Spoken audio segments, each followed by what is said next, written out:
You're listening to Talk Star Wars, a proud member of the Star Wars Commonwealth Podcast Network. Check us out on the web at starwarscommonwealth.com and take your first steps into a larger world.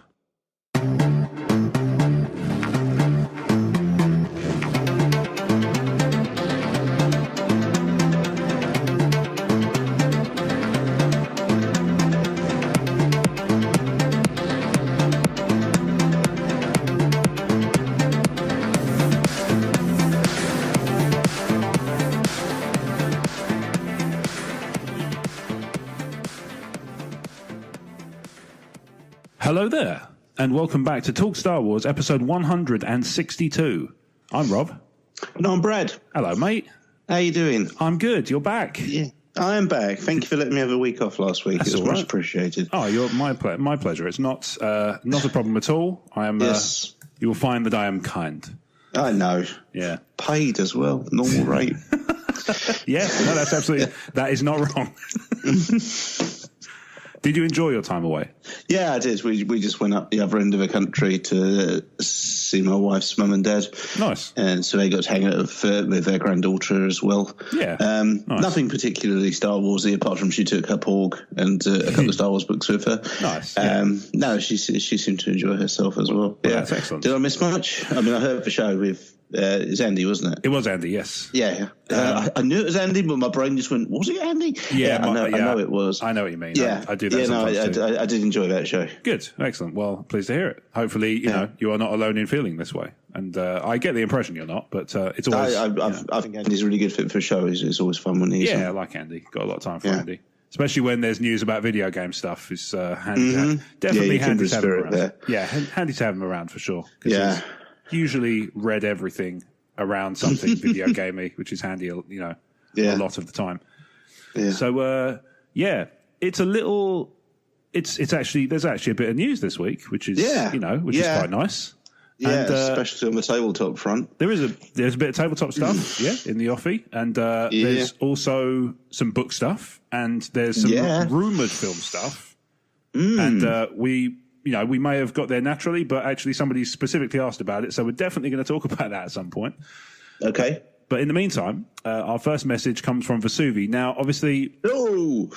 Surely not. I know, right? But obviously, Resistance is now finished. Last week was the season finale in the States, so there are no more spoiler-free roundups for the foreseeable. Yes. But obviously, Vesuvi is a loyal... writer inner. Season 2 is confirmed, isn't it? Yes, indeed. Yes. Yeah. I think that I want to say that was confirmed around the time of the mid-season trailer for the first series. That's vaguely familiar to my middle-aged brain. Yeah. Yeah, that sounds right as I say it. Obviously, people. If I'm incorrect, feel free to correct me. But I believe I'm not, so that's nice. And belief is 9/10 of the law. There's a t-shirt. Yeah, belief is 9/10 of the law. I'm made to understand. And my lawyers have instructed me to say that I understand. But Vesuvi is, as I say, a loyal writer-inner, and she has taken the time to craft us some words. Thanks, Rob. Thanks, Andy. Hoping Brad makes it back safely to us. He did. He did. That's him there. Hey. In regards to Australian Dave's query, I was always under the impression that the Phantom Menace was absolutely Sheev Palpatine, but I loved your discussion on how it could have multiple indications, from Maul to Anakin. Just before we move on, out of interest, where do you sit on? Did you see is there something that jumps out at you as the... Yes, I think Phantom Menace is a dual meaning. Okay. It is, as most people say, it's Palpatine. It takes Phantom to mean almost like operating from the shadows and ever so slightly spooky. Yep. He's the Phantom Menace. But I believe it also refers to the Trade Federation blockade and all their nefarious activities, using the word phantom to mean not real. They're a phantom menace. They're not the actual villains of a Star Wars story, but they're played up to be in episode 1. So, I believe it's a dual meaning to represent both a phantom menace and a phantom menace. That's an interesting cut. I like that. Okay. Yeah. So Vesuvi continues, credit to San Diego Saber Steve, that's lovely and alliterative, for reaffirming the evolution of styles of humour from era to era. So there's more on that to come.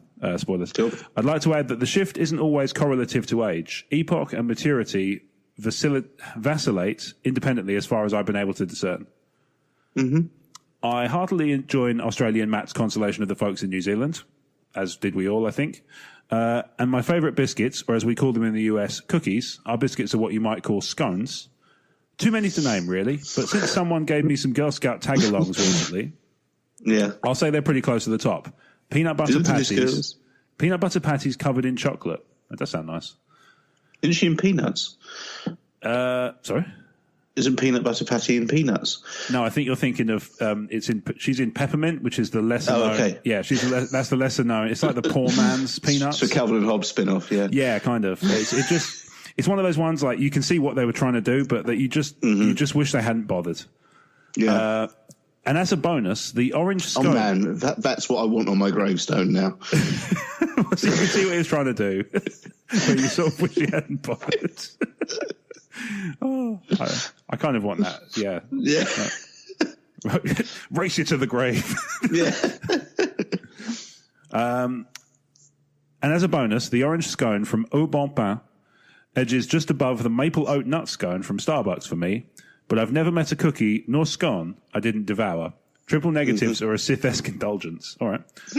Warmest gratitude to Diecast Desperado for the shout-out.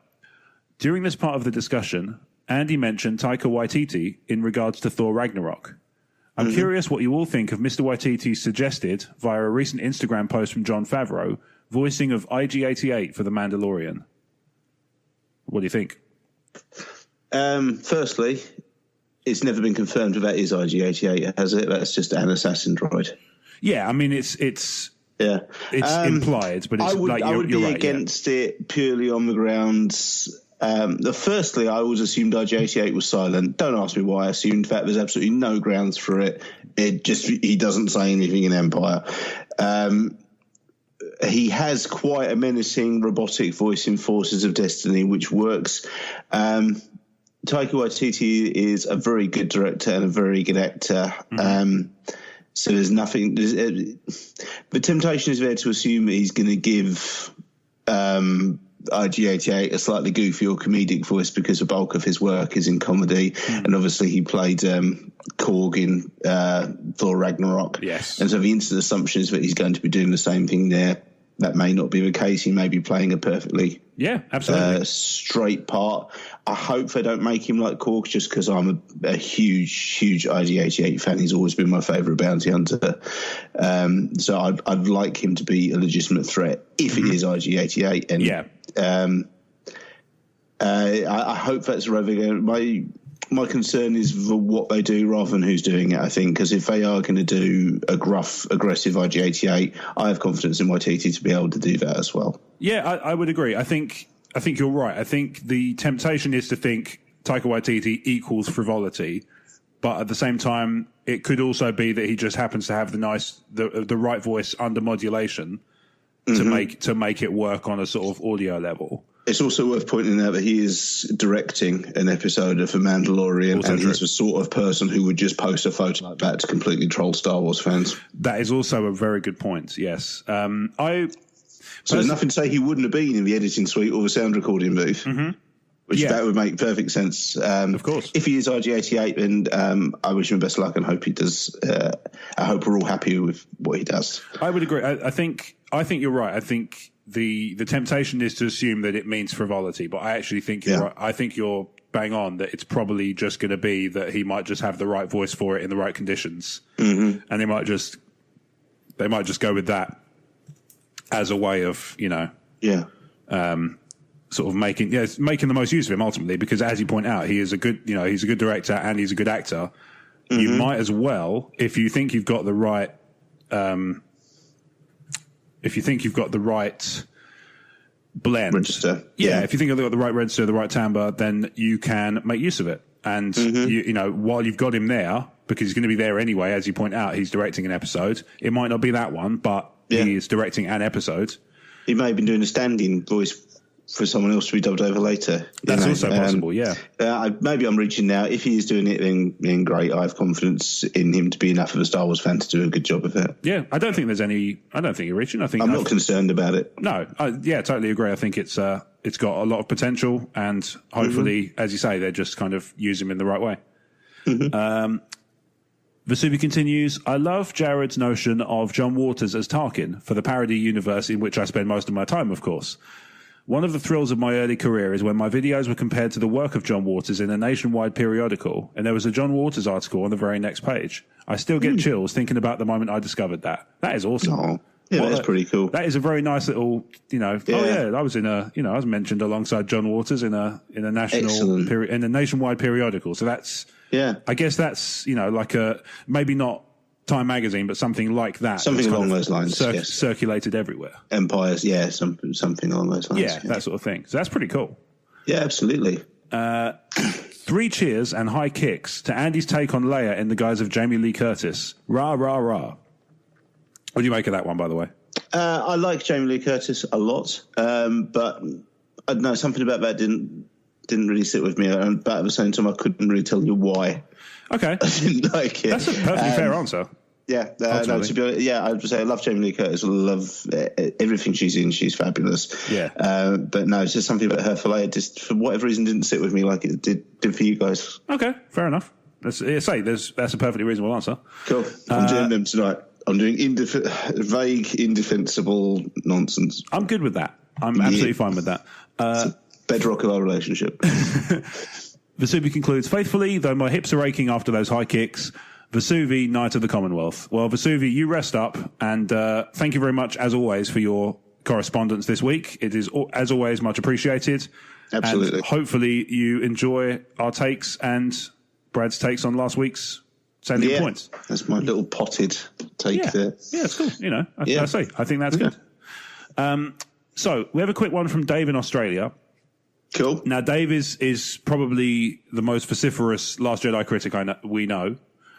He does have some thoughts on it, but at the same time, they are very brief, and there's a reason I bring them up is because actually I think he touches on something that I hadn't picked up on until he mentioned it. Been talking about this for a long time. Yes, we have. So Dave writes, "G'day, fellas. Constantly. Thanks for another enjoyable episode. During episode 160, discussion referred to the comedy in Star Wars, which then unfortunately led to discussion of The Last Jedi and how comedy was used in that film. I say unfortunately because after more than 12 months, this film still has us talking. No argument there." Was that the episode I was on, or was that the episode Andy was on? Sorry. That's the one you were on. Yeah, that's what I thought. Cool. Yeah. Anyway, it got me thinking about how comedy was used in the original and prequel films compared to The Last Jedi. I concluded with the theory that the comedy used in those sagas did not detract from the film's story, whereas The Last Jedi's comedy does. Dave explains. For example, Jar Jar Binks' slapstick gags were silly from an adult's perspective and obviously kid-oriented, but this humour, no matter how annoying, had no impact on the overall story. In the original sagas, we enjoyed more subtle one-liners and humour that actually added to a character, such as Han's "Who's scruffy looking?" or when Yoda puts on a show when he meets Luke for the first time. Even Princess Leia asking Han on the original Death Star, "You came in that thing?" gave us some character depth on Han as well as the Millennium Falcon. The opening crawl of The Last Jedi tells us that the First Order reigns and how its merciless legions have seized control of the galaxy. Wow, these guys must be ruthless and very badass. Then we see how they arrive in their monstrous dreadnought about to wreak havoc on the Resistance. I'm really getting nervous now. We're then offered tripe in the form of comedy by ways of a prank call, which in itself goes totally against the Star Wars universe we know, which ends up making Hux appear a pathetic goof. The comedy here hijacks the story by contradicting the message in the opening crawl. There's even a lone X-Wing fighter approaching in attack mode, but the merciless First Order sit there waiting for the prank call. These guys aren't merciless, they're chumps. There's my opinion of the First Order for the remainder of the film. This is just one example of how the director put crap pranks ahead of offering his audience a full, well-developed story. Don't get me started on the Luke throwing away the lightsaber. That's not even comedy. That's just disrespectful. That's fine. You're not going to. No, we're not going to do that one. That's fine. We did that one already. Yeah. To finish on a positive, I'd love to hear your favourite comedic scenes from the OT or PT. You can leave the sequel trilogy out of the discussion. Cheers, Dave, Perth, Western Australia. So that's a weird surname. Yeah, I know, right? It's I think it's hyphenated, but I'm not 100%. I always mean to ask, and I never do. It's one of those things that's just, it's one of those things I won't lose sleep over. Ultimately. So I did, obviously, Dave has made his feelings on the film known over the time he's been writing in, and obviously, fully respect those points of view. That's exactly how I think it's 50% of Star Wars fandom feels. So don't worry about it. Yeah, I mean, it's really hard to get real numbers, on that because obviously the signal to noise ratio is way off on that particular discussion. Yeah. But one of the things that he picked up on that I thought was really interesting was the First Order bit at the very beginning of the film, and that kind of made me think, you know what, that is one of those things that's just kind of nagged at me, and I've never been able to precise it until he mentioned that. And it's interesting that you do kind of go from like, oh man, their goose is cooked, to oh man, these guys are chumps. Like you said, I have my long-standing issues, and like I say, we've talked this at great depth about my feelings regarding Hux and how he's misused in this film, and that's kind of a pretty typical example. I know we've talked about that scene before, but the fact that he mentioned that you go from this galaxy-spanning power that can take over the galaxy within, let's be fair, days of leveling the Hosnian system. So they're in place to do this, and they've got it to this degree of power, and yet, as he points out, they're sitting waiting for a prank call from an X-wing rather than just aiming to blast it out of the sky. It seems odd, and it does jar. Yeah, his S-4's in attack position. Yeah, so why aren't they? Yeah, it seems like if they really are inspired by the Empire, then they probably wouldn't consider a single man fighter to be much of a threat. But surely they've learned from the Empire. I think the very existence of the First Order indicates we haven't learned from the Empire. Well, I guess. But I mean, history is replete with people who go, well, let's do it again, but this time we'll do it properly. Yeah. And sometimes it works. In the winter, that'll work. Yeah. Yeah, sometimes that works, and sometimes not so much, but Yeah, my problem with the First Order is not so much that as all of the explanation we're given for the First Order is just lampshading forms of, they're the Empire. Yeah, and there's that, and there's also the kind of the whole ham-fisted Nazis in space kind of. Yeah, I think doesn't need to be that on the nose, To me, in Force Awakens, Kylo Ren was made a legitimate bad guy and a legitimate threat by killing Han. Yeah. That was the moment where you did start taking him seriously as a villain. And yet, something about the First Order can blow up an entire solar system, and I still don't care about them. Yeah. The First Order just seems so vacuous. It's just this empty shell of villains. Yeah. They just don't seem as full. Yeah. And strong as the Empire are in the original trilogy or the CIS are in the Clone Wars. It's they're just a pantomime. Yeah, they're the Empire. Lol, basically. Yeah, I think you're right, and I think we've touched on before about how one of my gripes with the film. And there are a few, and to be honest, they bother me kind of less as time's gone on. But that may be because I haven't been back and watched the film in a while. I may find maybe that stuff would just come straight back up to the fore if I was to watch it again recently. But one of the things that bothers me is I like the fact that they've made Kylo Ren a really strong and compelling villain. I just wish it hadn't come at the expense of every other villain, because there's nobody else who's remotely of interest anymore, because Phasma's been dispatched, Hux has been made to look a fool. Even people like Kennedy, who are sort of given names, suddenly just become a bit of a joke because they're not, like I say, all the effort is on Kylo, which is great, except it means that no effort whatsoever is going into the other characters and their development, which means if people aren't resonating with Kylo, they're pretty much out of luck. Yeah, I mean, the original trilogy, with some B-list characters like Tarkin, realistically, Vader is the main villain and a bunch of chumps, and then the Emperor at the end. But comparatively, I think the prequel trilogy is some of the best villains we've in the entire saga, and a lot of them I agree to a degree with the Empire, and Vader. Obviously, Vader is the sort of the top heel, as it were. Point, yeah. Yeah, but at the same time, you do have people like Boba Fett who cut an imposing presence, at least, even true. if they then go on to not particularly do much. They still have this kind of. There's a presence to them. There's a presence to them, and there's a menace to them. Yeah, even if it's not necessarily. Whereas the First Order is almost. The Mitchell and Webb bawdy 1970s hospital sketch level of just kind of whimsy and silliness, whereas you don't want that from the faction that's just destroyed a planetary system. Yeah. You want somebody to be a bit more... You need to be afraid of them. You need to think that the Resistance is afraid of them. Yeah. And you don't really... I don't know. It doesn't feel like you get that sense. Certainly at the beginning of the film. I just hate their Star Destroyers. Really? They look like a proper one that someone sat on. I've never really given it that much thought. But I suppose. They just look like squat.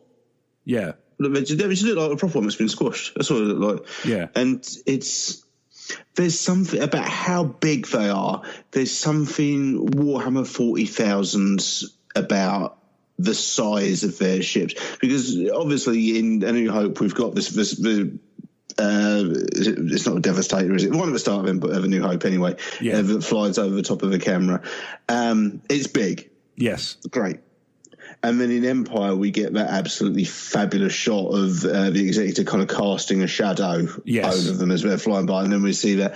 And then it was just a weird thing. Oh yeah, this one's even bigger. And this one's even. And they do look like Warhammer 40k ships more than they look like Star Wars ships. Mm. Yeah, it does seem like they're also kind of. Again, it's like in Force Awakens they sort of make a joke out of the fact that it's just another. The Starkiller base is another Death Star. It's like, well, that's not. Making a joke about how something is derivative doesn't detract from the derivative element. It actually. No, just because you've lampshaded it, it's still there. Yeah, exactly. Yeah, it's know, and what's more like. Then if you go on to, if it's just a case of one-upsmanship in the, see what I did there? Then it just feels like you say, they just end up looking like a poor man's Empire more than they already do. It's a bit Dark Empire too. Okay, yeah. Here's the Galaxy Gun. Here's, I don't know, Palpatine's fistula or whatever it was he came up with. There's just a never-ending series of these Mobius-type drawings of just increasingly extravagant super weapons. Mm-hmm. And I would have liked to see. I just there's something about it. I don't know if the Executor is big. Yes, but it is supposed to be a symbolic thing. Yes, it's Vader's warship. Mm-hmm. I can't, realistically, it wouldn't be that practical because something that size wouldn't be able to fight ships a lot smaller than it. Indeed. Which is why, for my fellow tabletop fans, which is why the Executor that's coming out for Armada is significantly lower than the scale it should be to represent the fact that realistically, something like the Executor would have a hell of a time shooting down the squadron of X-Wings because it just wouldn't be able to. Yeah, it would be totally impractical. An aircraft carrier trying to get in a knife fight is what you'd be looking at, really. There's a mental image I didn't realise I needed. But it would be. Aircraft carriers aren't really built for close-up firefights. Shocker, right? That's not what they're supposed to be doing. So the Executor, it doesn't. And then when First Order ships get bigger, it just seems more and more impractical. Yeah. And I know it's Wizards in space, and I know none of the ships make sense from the fact that Dooku's ship has a sail. I am aware that no ships in Star Wars make sense, but there's just something about the First Order ships. Like, this is just. As you say, it's just one-upsmanship. It's just, well, the original trilogy had that, so we're going to have this. Yeah. I should point out that Dooku's ship has it's a solar sail, right? Okay. So it collects up, I think it's collecting energy or something. I don't know what it's supposed to do. I know it's called a solar sail, but I don't know why what's significant about it. Yeah, but there's just something about the First Order. And if it was intentional, that the creators were making some sort of point along the lines of, they don't really understand it, which is why they are making the ships bigger and bigger. But that's if that is the intention, and it was an intentional decision to highlight their folly and their attempt to emulate the Empire. Yeah. Then that's not brought across firmly enough to make me believe that. It just looks like it. Looking at it, the motivation isn't I want to highlight the villain's shortcomings. It's that's an awesome Lego set. Yeah, I get what you mean. I think, and what I would kind of like to have seen is, what I almost want to see is kind of storytelling that gets across that the First Order is using, concepts that maybe Palpatine was researching, that sort of thing. So maybe they've taken designs that from Palpatine's secret lab on Jakku or whatever. Well, isn't the tracking through hyperspace teased in Rogue One? Yeah, so it's one of the code names. I forget which one, but it's one of the code names is sort of we're made to understand that it's that's what it's for. Ultimately, that's what the number the code corresponds to. But if they'd, I think that would have been a good way of emphasizing that they were sort of not really learning from the Empire's sort of mistakes of the past, because they're actually taking designs that maybe weren't developed for a reason. Yeah. And maybe they were explored and were not seen to be in the least bit practical and thus didn't get pursued. Yeah. But they're doing it because, like you say, they want to sort of shove. And you didn't really get a sense of Snoke should have been, or could have been, I say should have been sounds very... a little bit aggressive, but I feel like Snoke, there was an opportunity there to make him a kind of almost like a sort of gangster, like a sort of, a figure who lives in opulence and very much kind of, it's all about the show, in which case that becomes part of his character, and then it suddenly clicks as to why that stuff is the way it is, why he has to make everything bigger and better. It's because he's obsessed with, self-image and projection of power. And that was one of the reasons I think that there was a sort of a rumbling that there might be a Wizard of Oz style scenario where he ends up being not as big and not as imposing as he appears in Force Awakens when he's appearing via hologram. That's my interpretation, and was a large part of my theory that Maz Kanata was Snoke for the longest time. Which obviously I now know is not the case. But but at the same time, all theory, that's true of every theory until they're proven wrong. So ultimately... That's how theories work. Well, quite. It's, once it's proven, it starts being a theory one way or the other. Yeah. It just becomes a fun anecdote for a Star Wars podcast, like now. Remember when I was an idiot? Yeah. But, sort of circling back to what Dave said, like I say, that is a bugbear I have about the First Order. It doesn't quite gel. It does seem a bit daft, and it does cast them in a really sort of goofy light, which is not what you want from the people who are supposed to be your prominent threat. Having recently reread Bloodlines and done the Phasma novel, and I've just done the first load of Poe Dameron comics as well. I'm understanding the relationship between the Resistance and the First Order and the Galactic Republic more, but I shouldn't have had to read those to get that. No, I totally agree. I realise that there's an effort to make, the canon valuable, but at the same time, you can't. It's not true to say. It's just not true to say that movie fans will go and read the comics. They won't. No, it's absolutely admirable for supporting materials to plug holes, but that doesn't mean the hole was never there in the first place. Well, exactly. It's one of those things where it's lovely to have, but at the same time, it shouldn't be used as a crutch to kind of get around basic storytelling inadequacies. There should be a certain level of stuff that should be covered, and then it's on the story. It should be a really good example, and I keep using this example because it is, I cannot think of better, is all the Rebels references in Rogue One.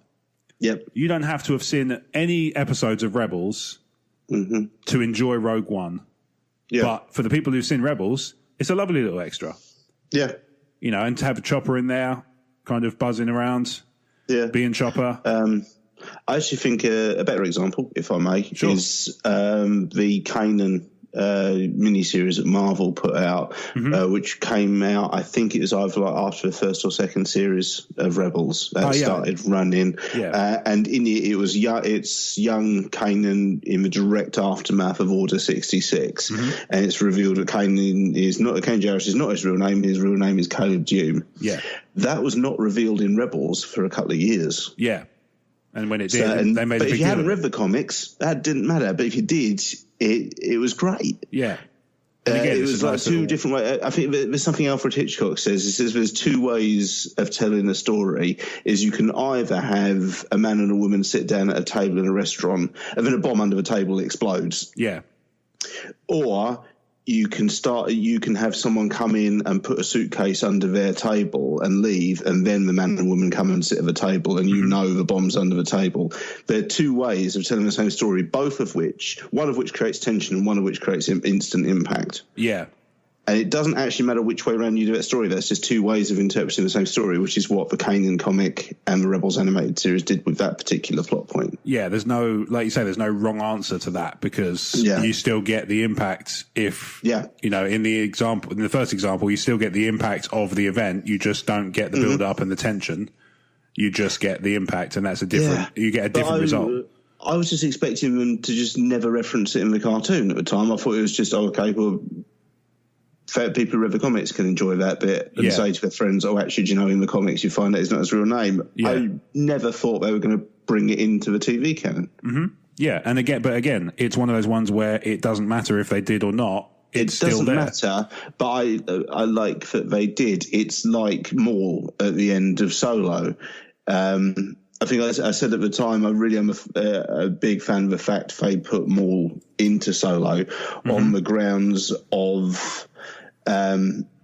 it's the older you, the movies were sacrosanct and everything else just kind of bubbled up around it and occasionally get nudged aside and rewritten by stuff like the Clone Wars TV series pushed Karen Travers out of the job and little things like that. But then if they came along and made a big fuss of, no, everything is canon, everything is one standard of canon. Yeah. And still, for the longest time, it didn't really feel it because stuff still punched downwards for movies, impacted the TV shows, impacted the comics, impacted the video games. Yeah. By bringing Maul into Solo, they made it all relevant.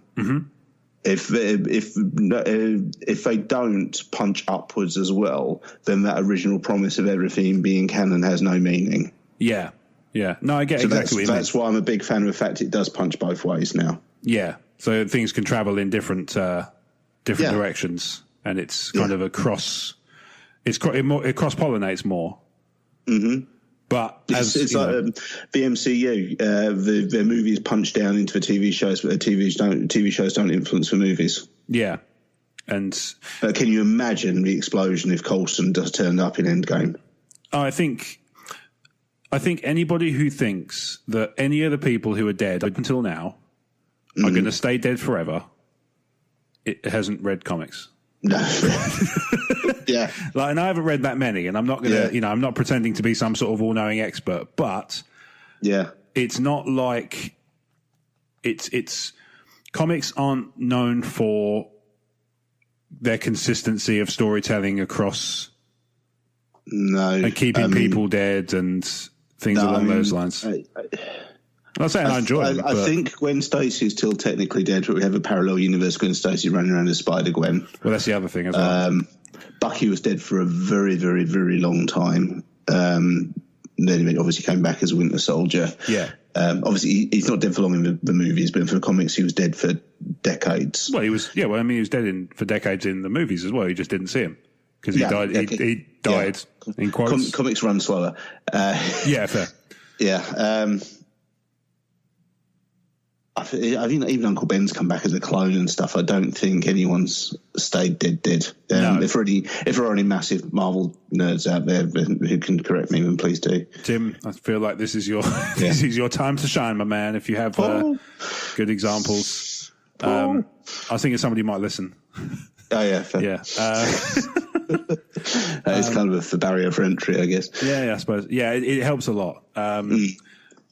So anyway, moving away from this discussion, because I feel that we've had a good chat about this, and I think we've kind of made ourselves pretty crystal clear.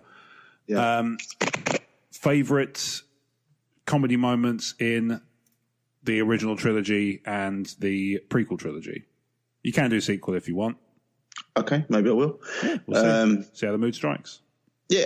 It's just my favourite comedy moments, I guess. It's hard for me to pick original trilogy ones because as a kid I watched them so much, I never really picked up on them being funny. Yeah. It wasn't until I went to the special edition releases in '97 and people were laughing at some point, so I ended up going, yeah, this is funny. Yeah, okay, I can see that. Yeah. You're sort of sitting there thinking, okay, you can have that, fine. Yeah, I think Han is genuinely the funniest character in the original trilogy. I would agree, yeah. Hey, it's me. Yeah, that's a good one. I think proceeds to screw up. It's brilliant. My favourite one from him is probably in Jedi, when the Ewoks have accepted them into the tribe because 3PO has been telling good stories, and he just gets sort of set upon by a really fluffy Ewok, and he just lifts it away and just goes, just what I always wanted. That's always just tickled me, that line, just because the idea of in what world would anybody take him seriously when he says that, because he's a sort of smuggling freighter pilot at what was, he's like, you know what I really want? To me, it's a bit straight after that where he's just constantly tapping 3PO on the shoulder, adding more and more items to his wish list. Hurry up, will you? We don't have all day. It's the double take from Anthony Daniels, and it's brilliant. He's like, you what? Are you serious? You serious, bro? Yeah. Yeah, that's another good bit. Yeah. Basically that whole scene in Jedi is pretty fun. Luke doesn't have many comedy moments until really Last Jedi. Yeah, and obviously, But someone's got to be straight, man. That's fine. Yeah, totally. And I mean, ultimately, you kind of want your main hero to be carrying the torch. If anybody's going to carry the torch of slightly more serious, you want that to be your main hero, and then the others kind of do a bit more comic relief stuff. Yeah, and Han definitely has the best art, certainly in Empire and Jedi, but loads of great stuff just in general. Yeah. And in Solo as well. Oh, the bit with the thermal detonator. It's like, you don't have a thermal detonator. Yes, I do. That's kind of like the Hux Poe bit, but it felt more Star Wars. Yeah. Well, I think it's just Hux Poe bit does feel MCU, and that exchange felt Star Wars. Yeah. I don't know what it is about that makes it work. Yeah. I don't know is the answer. In my case, it's not much of an answer, but I don't know why it works, but it just it does. My answer is my complete absence of an answer. Fine. It's not that there's not precedent for it. Solo's got loads of great stuff. Solo's really good. Just the notion of Lando sitting recording his memoirs while they're off doing a really super important mission. Yeah. Like, what's he playing at? Like, just that sort of, that kind of, what are you doing, you maniac? Yeah. It's just, It's also, I think we forget, even though it's not even been a year, but I think we forget how funny it was when Han tried speaking Shriwook to Chewie. Yeah. The first time it was just, it's working. Oh, okay, we'll go along with this. Yeah, no, it's true. And there's like you say, there's a lot of good comedy stuff in Solo. And like you say, it feels right. It works in the moment, and you just kind of swing with it more. Yeah. Than it does in Last Jedi for some reason. I don't. Maybe it is like you say. Maybe it is just that sort of Marvel style. I was watching. Speaking of Marvel and that kind of style of comedy, I rewatched Doctor Strange the other day. Oh yeah, because Jen hadn't seen it, and we had my dad visit in. It's perfectly enjoyable. Yeah. It's a perfectly enjoyable film. It's a nice one to stick on, and just kind of chat over. Yeah, Rachel McAdams, always happy with that. Absolutely, yeah. Why not? What's not to like? And there's a bit in it, and I've noticed somebody pointed this out in a YouTube video as to why they find the MCU humor grating, and I hadn't seen that bit before I saw the video, so I've watched it. This is the first time I've seen it since. There's a bit where there's always a bit in a superhero film. I think they call it the call to action or something, where they do the shot. Yeah, they do Call to Adventure. That's when they do the shot in the mirror where they sort of, they look up in the mirror and they're all intense and they realize I'm going to have to be the hero of the day, and off they go and save the day. Doctor Strange does it, and the cape caresses his cheek. Yeah. And he starts sort of batting it away, like, get off, get off. Yeah. And it went from, oh, this is a really cool, intense, this is a moment of intensity, to this is an episode of Family Guy. Like, and it's got that sort of... Yeah, that one was an odd decision. I think it's because they were having a lot of fun with the cape. Yes, the cape does provide some fun comedy moments. It does. But yeah, I agree. That was maybe that should have gone on the cutting room floor. It's just it felt a little bit overextended, you know? Like, and that's sort of, especially considering how significant Doctor Strange. If they'd played it more for laughs in general, like something like Ant-Man, fine. But the fact that they went on to give Doctor Strange such gravitas in Infinity War, he's one of the main characters in that film, if not the main character. Yeah. You know, he's one of the most important people in that movie. He's one of the most powerful people in the Marvel Universe. Yeah, so, and they kind of play on that more in Infinity War than in any other film, I'd say. Don't I tell you about my dad's Doctor Strange cape? No. For people who don't know, my dad and I do on emotionally14.com. We do a HeroClix YouTube series. Okay. Yeah. I know where this is going now. And one time we unboxed a Doctor Strange. HeroClix is wargaming figures. They're about 1.5 inches to 2 inches tall, but they're quite large for wargaming figures. And he had a Doctor Strange, and the little plastic cape fell off. It was a separate piece of plastic and just popped up. What then happened was for the next 2 weeks on my dad's Instagram feed, he was just putting the capes on other things. It started off on other HeroClix, but after a while it was just whatever he could find in the house to fit the cape on was wearing Doctor Strange's cape. Bottle of vinegar, an olive. Yeah, why not? You know, like you say, if the cape fits, you must take a photo of it. Yes. So is it? I'd say Punisher of the Strange. Because was it What If, the 15th anniversary stuff? Yeah, it was. Yeah. Arguably, Strange sounds right. Arguably the worst set of the last couple of years, apart from the odd figure, very much in the minority there. Yeah. But anyway, we digress. But we do. Yeah, it's what we do. In original trilogy, I agree. Jedi, basically everything in the Ewok village is good stuff for me. Yeah. Trying to think of other ones. The Yoda stuff's kind of quite, like, it's kind of quaint. I don't see it as like, it doesn't make me crack up, or it never did. Again, I think we're possibly wrong, but had grown up with it. We didn't see the comedy in it, maybe. Yeah, maybe. I don't know. But that for me, like, felt quite sweet and quaint, and you know, he always kind of struck me as a bit of a lovable, eccentric sort of character, rather than most of the comedy in A New Hope is for droids. Yeah, really. There's no one, and Han being Han. There's not a lot else. My favourite Empire line is, Empire comedy line is having some trouble with your droid. No, why? No problem. Why? Just his box of bits on the coffee table. Yeah, I like the Lando bit actually, where you first meet Lando, and he's sort of, good double crossing swindler. Yeah. And he just swings for him and then just starts sort of, he fakes him out. I was just like, oh, that's I like that. Yeah. These are friends. And I was like, by the end, I'm like, oh. And it actually makes the betrayal hit that much harder, because you're like, oh, they like each other. And there's this kind of love, honor amongst thieves. And, oh, no, wait, my bad. No. Turns out not so much. Never mind, eh?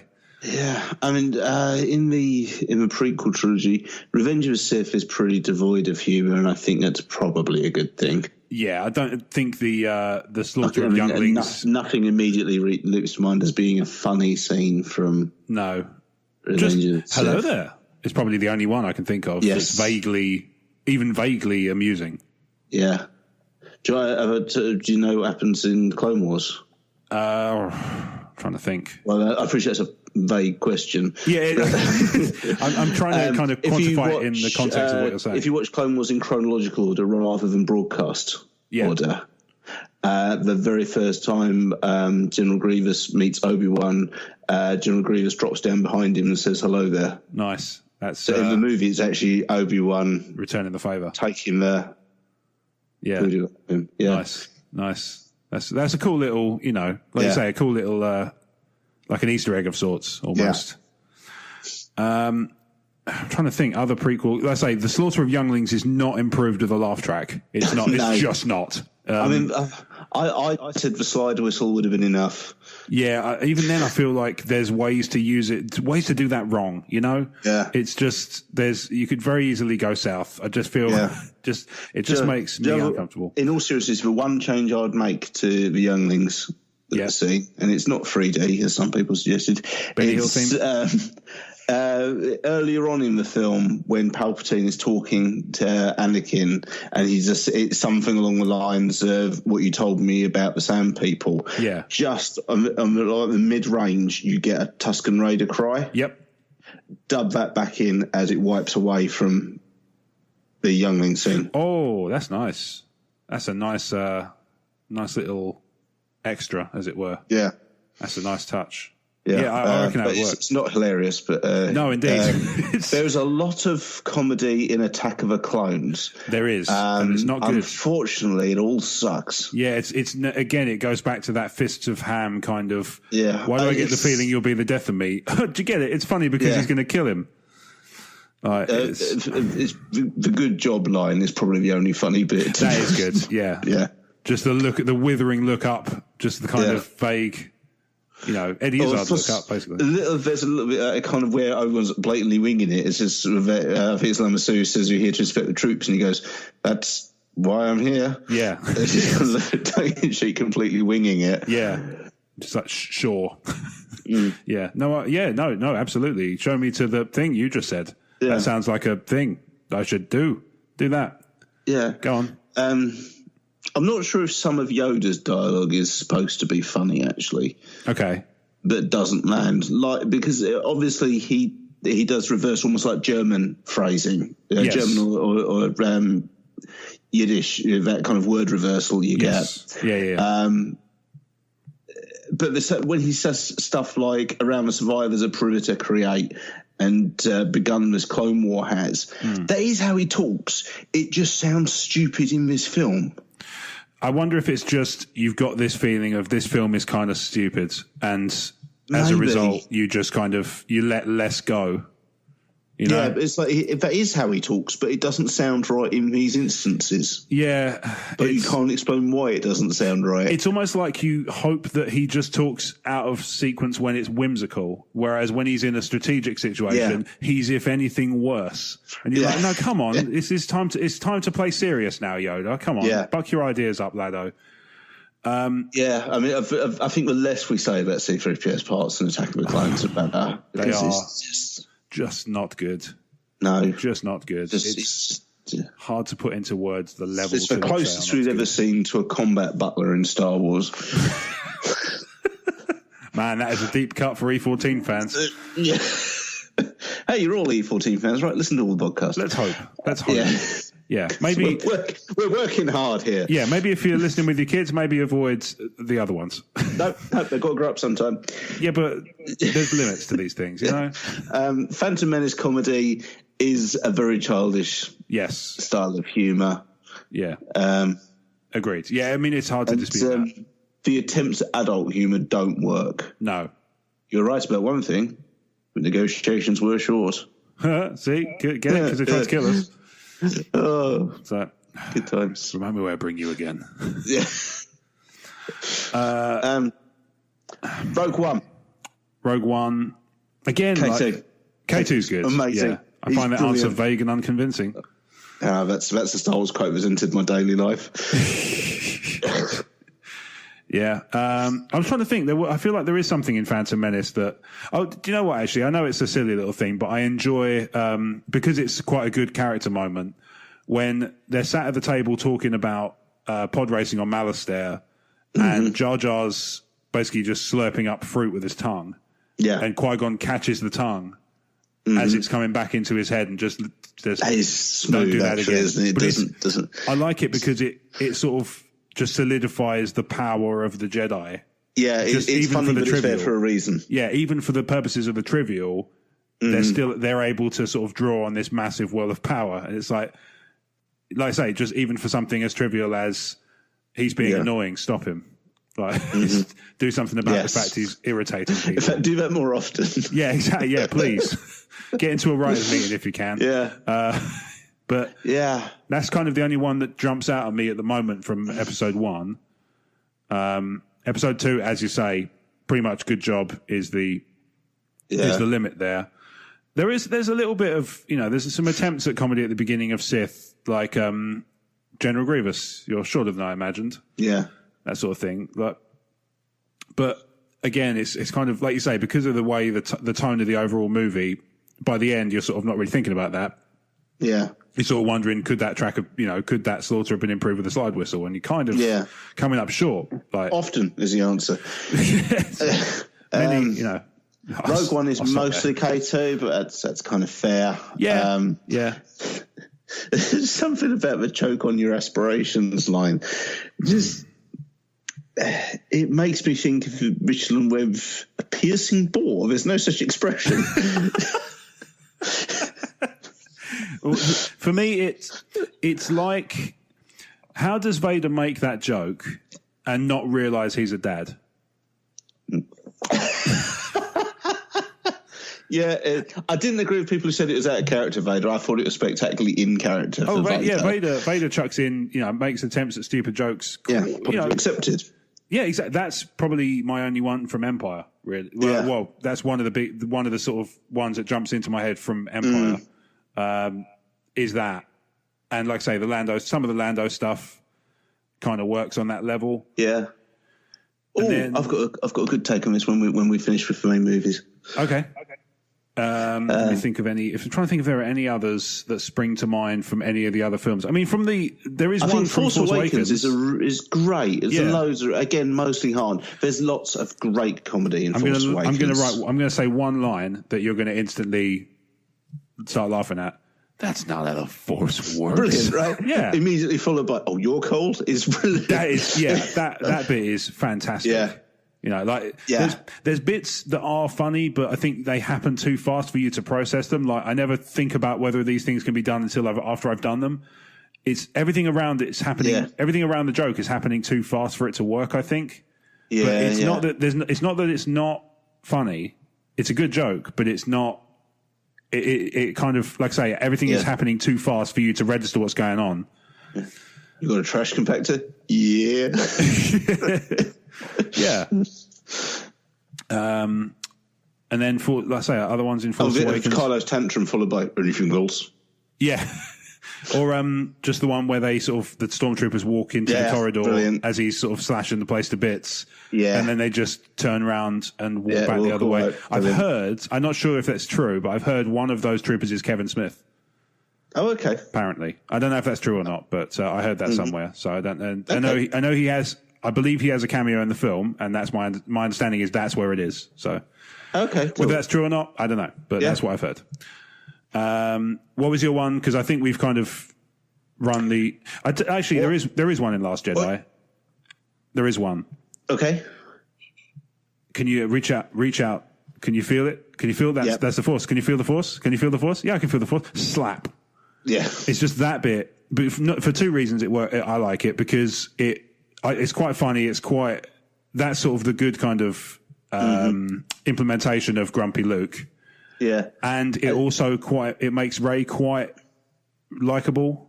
Yeah, because she sort of she's kind of getting into this, like you can see she's excited about, like you can see the excitement about it, and it's the first time you've really seen her kind of express any emotion that isn't snark so much. Okay. I actually really liked the interplay between Luke and Yoda in Last Jedi. It was like no time had passed at all. You were just right. They just didn't miss a beat. Mm-hmm. Yeah. It does kind of, I know what you mean. It's like it works, and if, like you say, they pick up exactly where they left off. Yeah, that was superb. Yeah.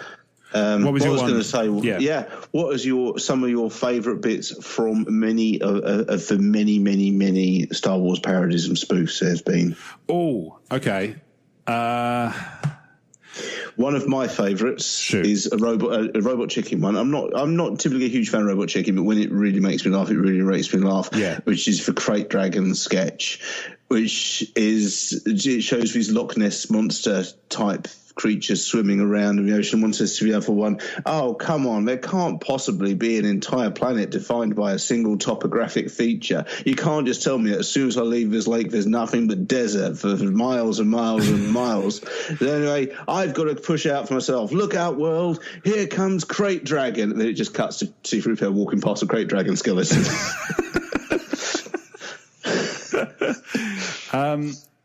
So I like, there's Robot Chicken ones. The Palpatine taking the call from Darth Vader that the Death Star's been destroyed. Oh God, he's crying. He's crying. Just the Papa Palpatine. It's a lunch call halfway through it as well. I'm not even. Yeah, just chips. I guess I'm not even going to eat it. That one. And then I used to have this thing on my computer, this program, you remember they used to do interactive CD-ROMs like Behind the Magic? Yeah. You used to get the interactive CD-ROMs that weren't games, but they came on a CD and they sort of you'd load them up. Interactive experiences. Yeah, they were interactive experiences. That works. Yeah. That works for the purposes of this example. Absolutely. Mm-hmm. There was this one called Star Warped. Not familiar with that. No, it seems like it's quite an obscure one because I don't encounter a lot of people who've heard of it, but it was this weird kind of, it looked relatively low budget, whether it was or not, or whether it was just kind of looked that way because thematically it was meant to have been sort of put together by this pair of sort of teenage brothers. Yeah. One of them, I remember having a voice that sounded an awful lot like Michelangelo from the old Teenage Mutant Ninja Turtles cartoons. Okay, yeah. But they had this thing, and it was just a collection of comedy Star Wars things. And one of the ones that always sticks in my head is they did like a what if Star Wars was done by other directors. Okay. And they had one which was Spike Lee, and then one the one that sticks in my head is Quentin Tarantino. And it was basically just an excuse for them to bleep loads and loads of stuff. But it had, I think it was Steve Buscemi as Luke, and then Harvey Keitel as Vader. Brilliant. Yeah, it was pretty impressive.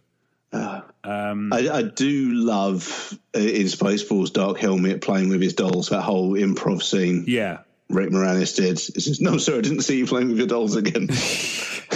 Oh, here we go. This is the other one. So actually, yeah, it was Robbie Rist is the name of the actor, and he was actually Michelangelo in the live action Turtles, the animatronic movies. Okay. So that would be why I recognise him. He's also in Sharknado, which I'm sure you're thrilled to hear. Yeah, well, please just get him work. Yeah, he's turned up in various. He's quite a prolific voice actor in anime and video games.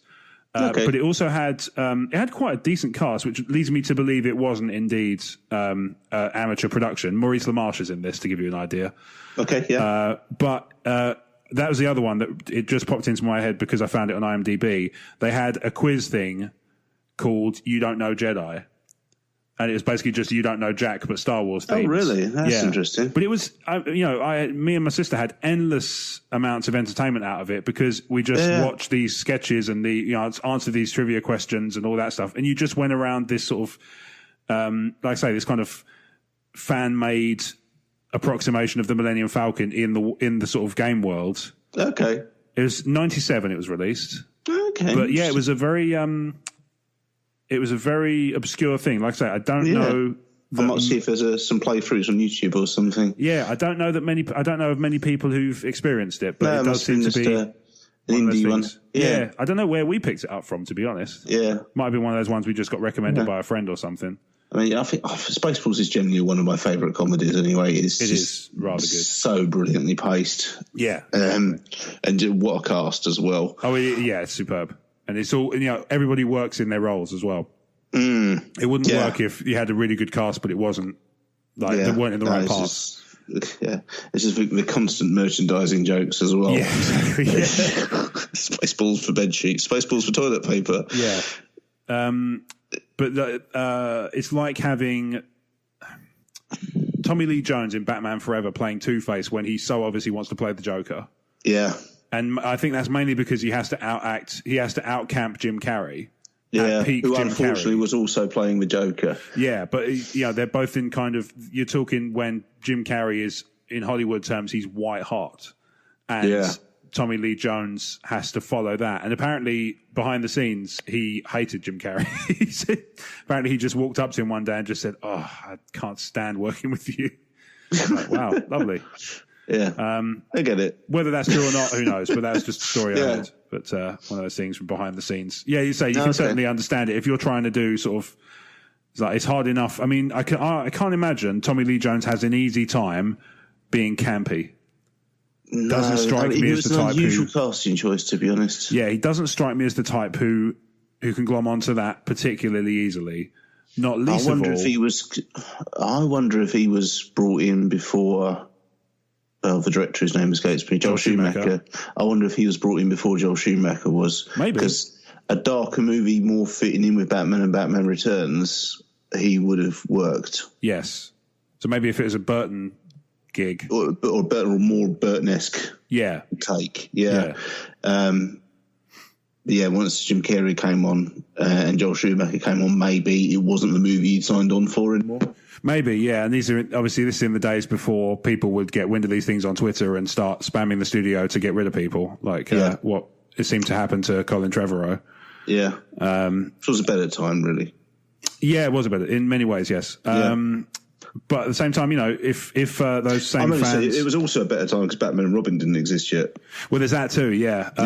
But I think, if those fans remain logically consistent, then if Rian Johnson's next movie bombs, then he's out, right? Surely.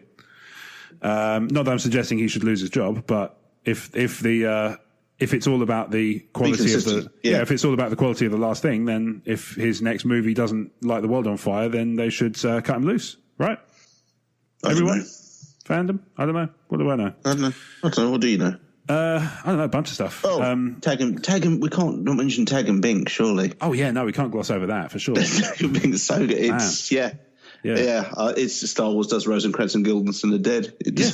What's not to like? Yeah. Oh man, I need to reread that. They are a Marvel Unlimited. I might go back and revisit them. Actually. Yeah, that's where I read. That's where I read them actually. Yeah. It's super fun stuff. Yeah, I'm trying to think. Are there any more that I'm missing? I feel like there's going to be one where I'm going to go away and then. Yeah, obviously the Family Guy spoofs. They did. Family Guy spoofs are pretty good. Trilogy. I think the first one is the strongest. Really? I think the contractual negotiation. Oh, really? Yeah, I love the Jedi one. It's the It's been a while. Maybe I should give him another go. The John Williams bit. Yeah. Okay. And it's just that. For me, Family Guy for me only works if the joke goes on for as long as it needs to and then stops.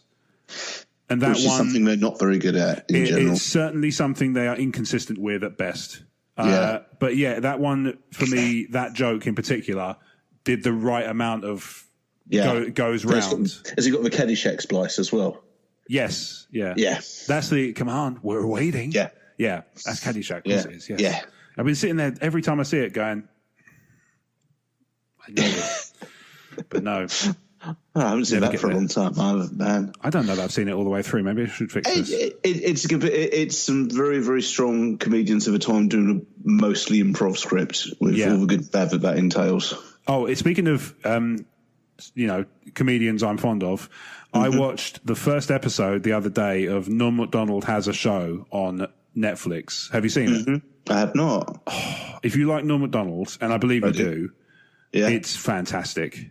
He just has David Spade on to talk about, and the idea is ostensibly it's like a chat show, like a Letterman or a but it's Norm being Norm, so it's all over the place. He makes little offhand jokes that don't break you right away because you don't quite pick up on it and it doesn't quite sink in right away. Yeah, it's just peak kind of Norm being Norm, and if you give it a go, give it a go. Like I say, the first episode, I think it's only about half hour. And it might work for you, it might not. Oh my God, I just thought of another Star Wars spoof. Oh, okay. The Peter Serafinowicz show sketch with the female Darth Vader. Oh, I'm such an idiot. Darth Vader awkwardly flirting with a pink Darth Vader. It's one of those, it's perfectly paced. It keeps coming back to it throughout the episode. Yeah, but he doesn't dwell on it for too long each time as well, which is nice. That helps a lot. Have Mitchell and Webb ever done a Star Warsy thing? They've made George Lucas references in sketches like the... I don't know if they've openly spoofed something. No. No, they haven't spoofed it like they've spoofed stuff like Hercule Poirot a few times. You're playing both parts. Yeah, I haven't. I don't recall them directly spoofing Star Wars. A few generic, sci-fi bits like for Vectron, but the setting of sci-fi, but not necessarily the Star Wars. Yeah, no, I don't recall them doing a specific Star Wars spoof. No, I can't either. I was sort of hoping you could, unless the Helivats are in Coruscant somewhere. Well, you know, yeah, possibly is the answer. Yeah, exactly. My Vornska, he's dead. Yeah. Dave, hopefully that list is extensive enough for you. We kind of went off into the weeds on that, but that is, that's what you asked for. If possible in your country, try and find the Peter Serafinowicz show. Yes, I mean, because his Darth Vader impression is superb. All his impressions are superb. His Darth Vader impression is amazing. Yeah, he is particularly good at that one, which is weird because you'd think he'd nail more, but, Yeah. And he does, but at the same time, he's not in that episode, so whatever. Yeah. I'm 90% sure that Matt is Kylo Ren. Oh, how did we miss that? How did we miss that? Oh God! Have you ever seen the screen test sketch? They've done a lot of them, but they're specifically the episode 7 one. No, I don't. Where they have a guy pretending to be John Mayer doing a Star Wars read. I'll put that up later. It's good, yeah. If you just say SNL Star Wars for Star Wars audition, Star Wars screen test, or Star Wars auditions, or something. Okay. Plus, there's the old. What's it called? The old Saturday Night Live one where Kevin Spacey was Christopher Walken reading for Han Solo. That's the first time I ever heard him do Walken. Mm-hmm. And I was just like, this guy's amazing. But yeah, it was obviously that episode didn't have Kevin Pollak in it, who also has a rather enjoyable Walken impression. I think also I've grown to quite like Dave Grohl's, to be honest with you. His is superb. Like his is one of those ones where it's like, why are you good at that? Yeah. I suppose it's because you're Dave Grohl and that's what you do. Yeah. And you are fabulous. Yeah, indeed. But yeah, it's that sort of what? Really? Dave Grohl? Okay. Yeah. Yeah. I mean, why not, right? Like say, why can't he be good at these things? Why? Sure. Okay. Yeah. I'm with it. There you go, Dave. That is an even more extensive list than a minute ago when I started this sentence. Yeah. The other question we had was from Mr. Desperdoo. Okay. And he asked us if we'd seen the rumoured, I should specify, episode 9 poster. Yes, I have. I haven't also seen it. What do you make of it? I do not believe it is intended to be a cinematic poster in any way, shape, or form. Okay. It is either a very, very good fake, or fake is an unfair term. It's either a very, very good fan project, or it's just a bit of a naff official one. I think it's likely to be the sort of thing. It probably, my gut says it is official, but it's not a cinematic poster. It's a sort of poster you'll pick up at Walmart or Celebration. Tesco or Celebration, like the Drew Struzan one they did just before Force Awakens with the 3 new characters and Han.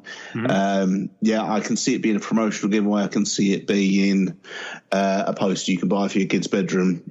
But that's all I believe it is. Are we going to break it down? We can do. I mean, I need to find a copy. I'll just get my tablet up. We can always cut this bit if necessary. Can't we? Sure. Yeah. You're the boss. You tell me, mate. Leave it in. Actually, not. Leave it in. People can hear us doing this. Yeah, why not? Yeah. I've got Star Wars leaked bookmark. Look at that. Don't ask me what I do.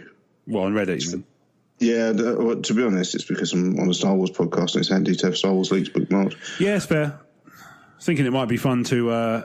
Star Wars Leaks has a subject called actual high-quality version for poster, which is what I'm trying to get to open on my Android. I've got an Android POS because I didn't bother to fork out for an Apple product. There we go. That is fair.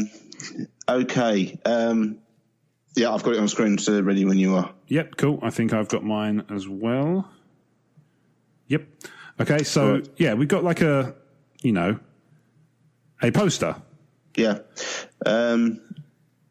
I like Rey's outfit. It's a very Leia meets Luke outfit. Yep. John Boyega looks mystified.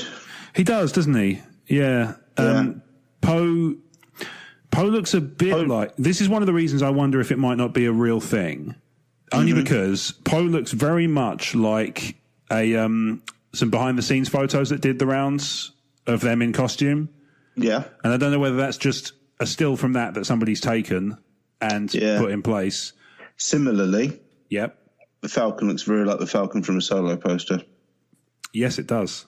I wonder if that's just the position or whether that is. The other thing I will say is right up the back in front of like the Death Star grills, you've got an X-Wing, an A-Wing and a Y-Wing flying upwards. Yes. Which is the exact composition of the cover of Alphabet Squadron, which is a novel due out in a few months. Ah, okay, interesting. I did wonder if maybe there was some relevance to Resistance, because I know that there's a lot of, obviously it's about flying, but there's also a lot of color palette stuff in there as well. Yeah.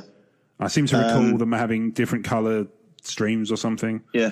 I'm not sure if those are red stormtroopers or they're supposed to be backlit by Kylo Ren's lightsaber. I get the feeling they're meant to be red. And that would gel with... Didn't John Boyega get a red stormtrooper helmet from J.J. Abrams? Yes. I think we've got what are supposed to be the Knights of Ren standing behind Kylo Ren. Yep. They look a bit Sardorkery, to borrow from another sci-fi series. There's a little dude standing next to BB-8 who looks quite cute. Yeah, yeah. What is that? Otherwise, next to BB-8. So there's between Poe and BB-8. There's this character who doesn't really smack of much except like a space helmet. Yeah, I wonder it looks if like a Rocketeer. It does, yeah. And I wonder, I know there was some quotes from, I think it was Kerry Russell about episode 9, because Colbert tried to get her to reveal stuff. Yeah. And she wouldn't. She did say, I've got the coolest costume. And that might be the kind of costume that you might feel is quite cool, especially if the character is cool to go along with it. Yeah. And it looks kind of like it sort of looks like there's a woman underneath that outfit. It's definitely a feminine form, yes. Yeah, feminine form, that's the word. Similarly, between her and Chewbacca, there is a character that I don't recognise. That's, that might be Naomi Aki. Okay. Potentially, I'm not sure. And then obvioust next to Finn. It's not a character we've seen in a Star Wars movie before. No, it is definitely somebody new. Unless it's, what was the girl who was from the Star Wars comics? There's a black girl who used to go at Han Solo and used to go at Dr. Aphra, whose name escapes me at the moment. Yeah. Yeah. Yeah, could be. She might be playing an older Sana. But then or Sana would have to be... of. I was going to say, wouldn't Sana have to be much older for that? I guess so. Yeah, no, I'm spitballing here. Yeah, totally. Next to Finn, we have some weird kind of... We have some weird kind of thing. I can't help but notice that John Boyega appears to be holding a lawgiver. He does a bit, doesn't he? Yeah, or a G-Con. Yeah, he does look like a not quite Star Wars gun, although sci-fi. No. Speaking of people holding guns they probably shouldn't be holding. You mean the Stormtrooper, right? Yeah, of course. Yeah, obviously. Why? There is C-3PO holding a bowcaster, and it looks like he's got Rey's pike over his back. Yeah. And that bandolier, if that is legit, who photoshopped that bandolier onto C-3PO? You've got to admire them if they did, because that's going to take some doing. Well, only if they photoshopped it in Excel. There's a couple of things to bear in mind with this poster. The one I've seen doesn't strike me as, much like you said about it not being the cinematic one. Part of it, the reason I think you're right, is because I think it's not HD. This is like a screen grab from a screen grab.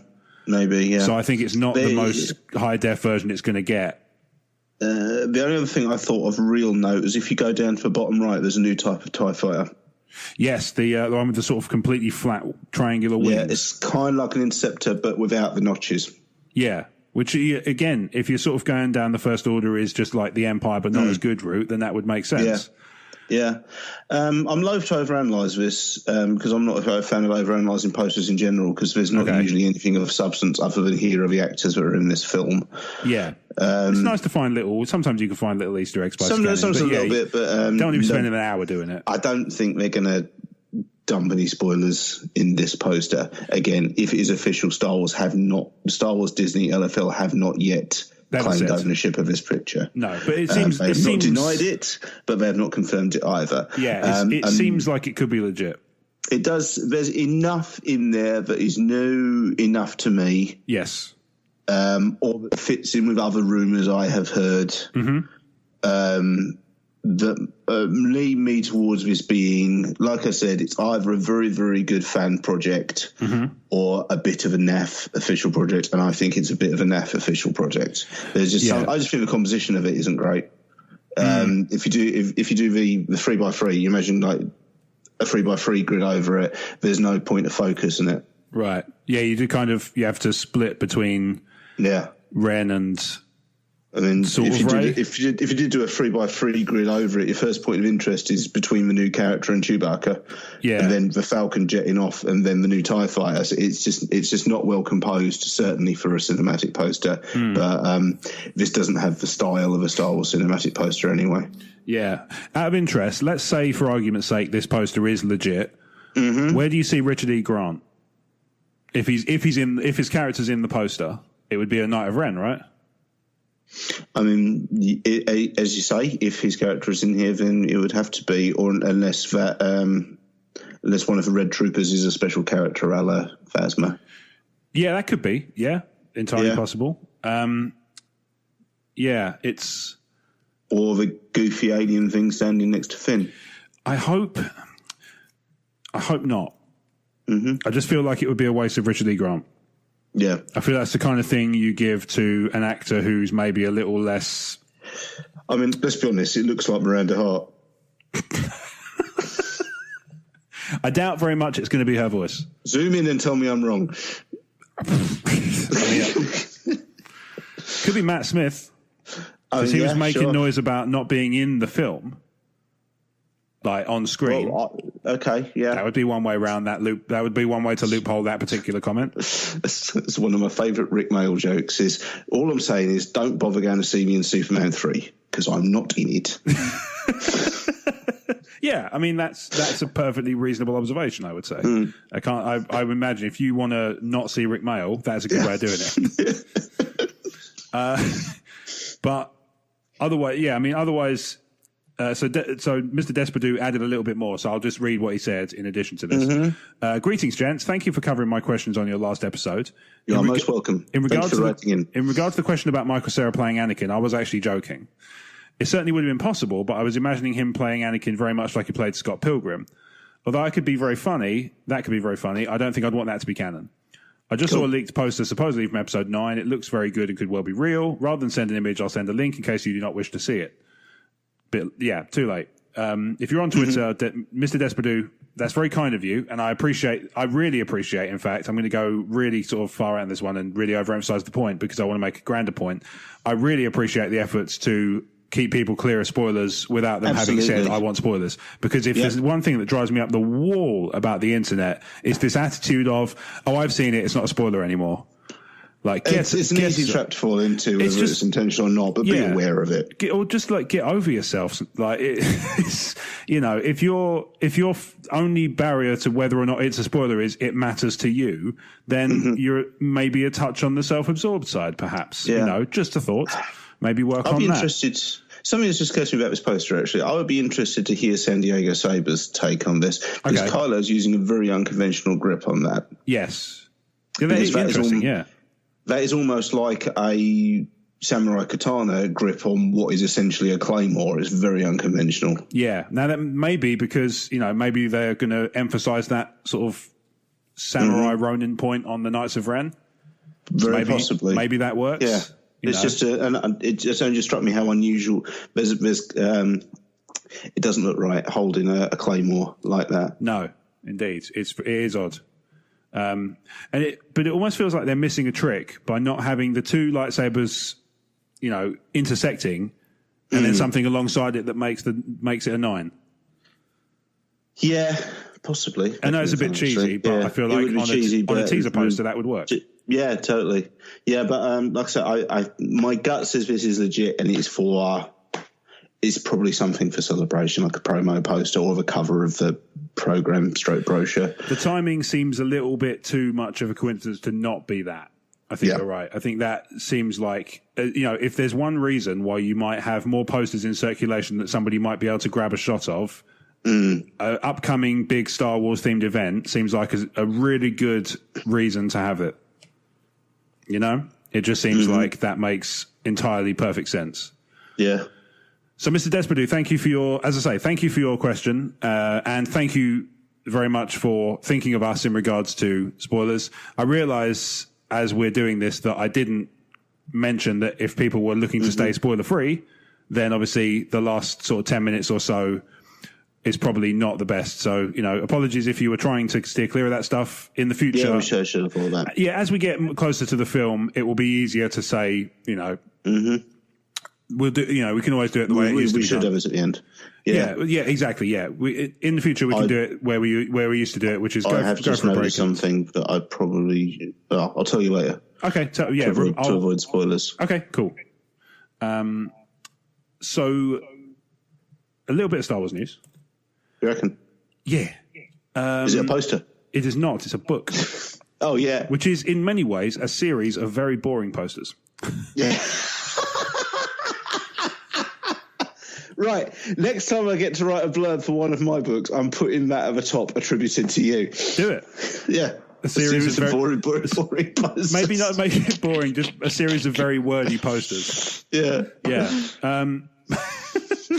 So they announced. So actually, annoyingly, I've actually dug myself a hole here because this is not a print book.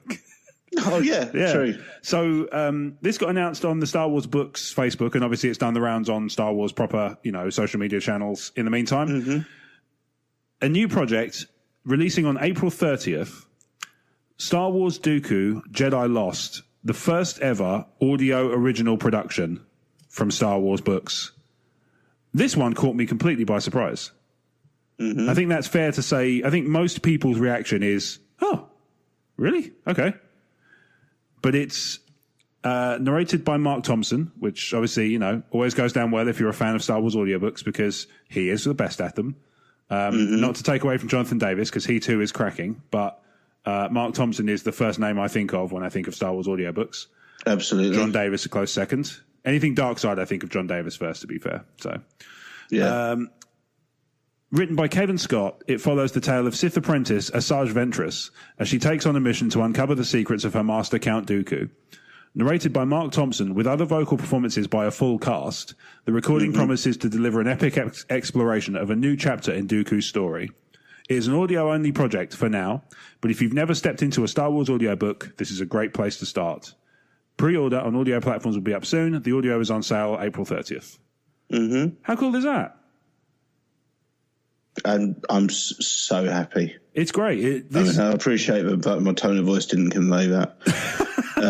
This story is one of those ones. I love Dooku and I love Asajj Ventress, and there's not enough I've long said there's not enough backstory to Dooku. He's a very underdeveloped character in terms of his past. Even in the old expanded universe, there wasn't a lot. No, it's true. And like I said, I always wanted to find out. He's one of the is it the Lost 20 they used to be called? He is, yeah. That's never really explained why or what they are. So to get an insight into that, I'm really excited for. Yes. Mark Thompson is superb. Yep. Above all else, Star Wars audiobooks are carking amazing. They are simply the best. Yes. Maybe rivaled by Black Library, but Star Wars audiobooks are just superb. Yep. With the ambient noise, the production values, the sound effects music is amazing. To the point, I picked up a couple of Star Trek Discovery audiobooks and was dismally disappointed. They were just ordinary audiobooks with no chrome or show to them. No. Enjoyable enough books, but I was kind of primed for it to be like the Star Wars ones, which they weren't. Yeah, I'm developing a lot of appreciation for the Alien ones that they've done more recently. The Audible productions. I picked up a couple. I haven't got round to them yet. I did the Cold Forge, which is for any fellow Aliens fans out there. The Cold Forge is the best Alien story there's been since Aliens. which is high praise and also damning. Indeed. Yeah, doesn't exactly give them a lot of expectation room to wiggle. No. If you only do one Aliens novel, do Cold Forge. It's superb. Yeah. But here we're back on talking Event Horizon for a minute. That's fine. But we're going to get Dooku, but it's going to be an audio. I am pleased they're exploring audio only as a new field. Because Star Wars was one of the first things to start pushing ebooks back in the day with the New Jedi Order. There's a lot of ebook exclusive stuff, and Star Wars should be pushing and exploring these new things. Yes, I'm intrigued by the multiple cast because hopefully, someone like Grey Delisle will be able to come back as a Asajj Ventress. Maybe, yeah. Who did Dooku after? It's not Christopher Lee in the Clone Wars TV series. I'm trying to think. I remember Corey Burton. If Corey Burton wants to come back, yeah. There's like you say, there's a lot of opportunity there for returning voice actors. There's a lot of opportunity for kind of ones with some Star Wars pedigree, like January LaVoy, who does Phasma. Mm-hmm. Yes, they have a good stock of Star Wars voice actors for any kind of project. You think about they've got the Sam Witwers of the world and people like that who are just masters of their craft. If he did Dooku, that'd be amazing. That would be pretty cool. At that point, you'd be sitting there thinking, is there any Sith this guy can't do? Like, just let anybody else have a go, mate. Come on. We know you're super excited for this Dooku novel. Yeah. Yes. So pre-orders are up now as well. Oh, they're up now?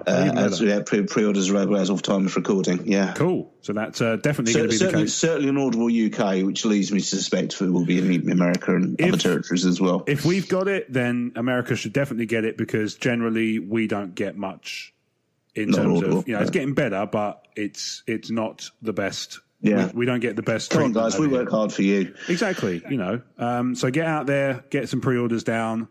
Maybe I'll even see if I can find a way to put some in the on the old blog post on Emotionally 14. Stranger things have happened. Season 3 comes soon, I think. Hey, every day, every time, anytime. Every chance I get.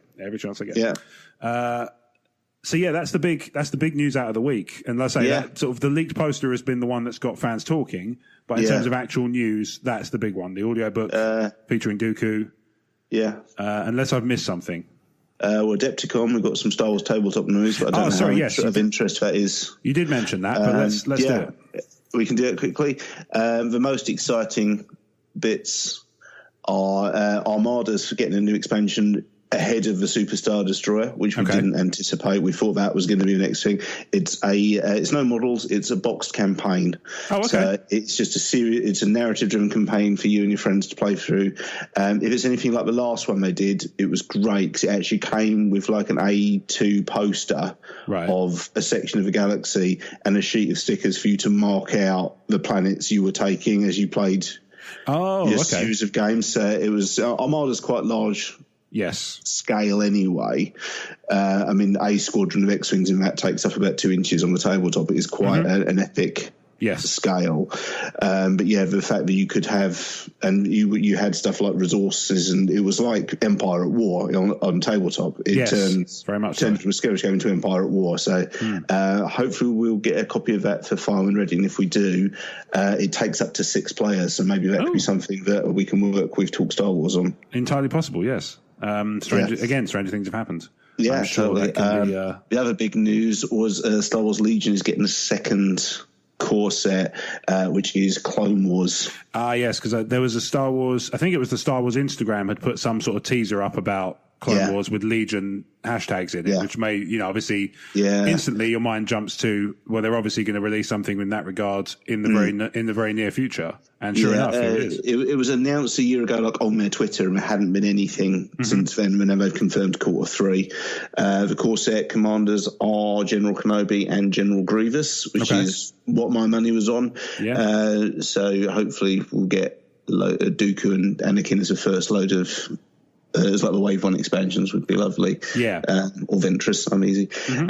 Sure. Yeah, and a buttload of clone troopers and a buttload of B1 battle droids. Yep. The Republic also get like a clone trooper speeder, and the CIS get droid eckers as well, which I'm really stoked for. Sounds cool. It does, doesn't it? Yeah. If you go to fantasyflightgames.com and click through to the news section, there's a whole article about the drop of this new Clone Wars expansion, including some gifts which are like 3D rotating models of General Kenobi and General Grievous. Oh, cool.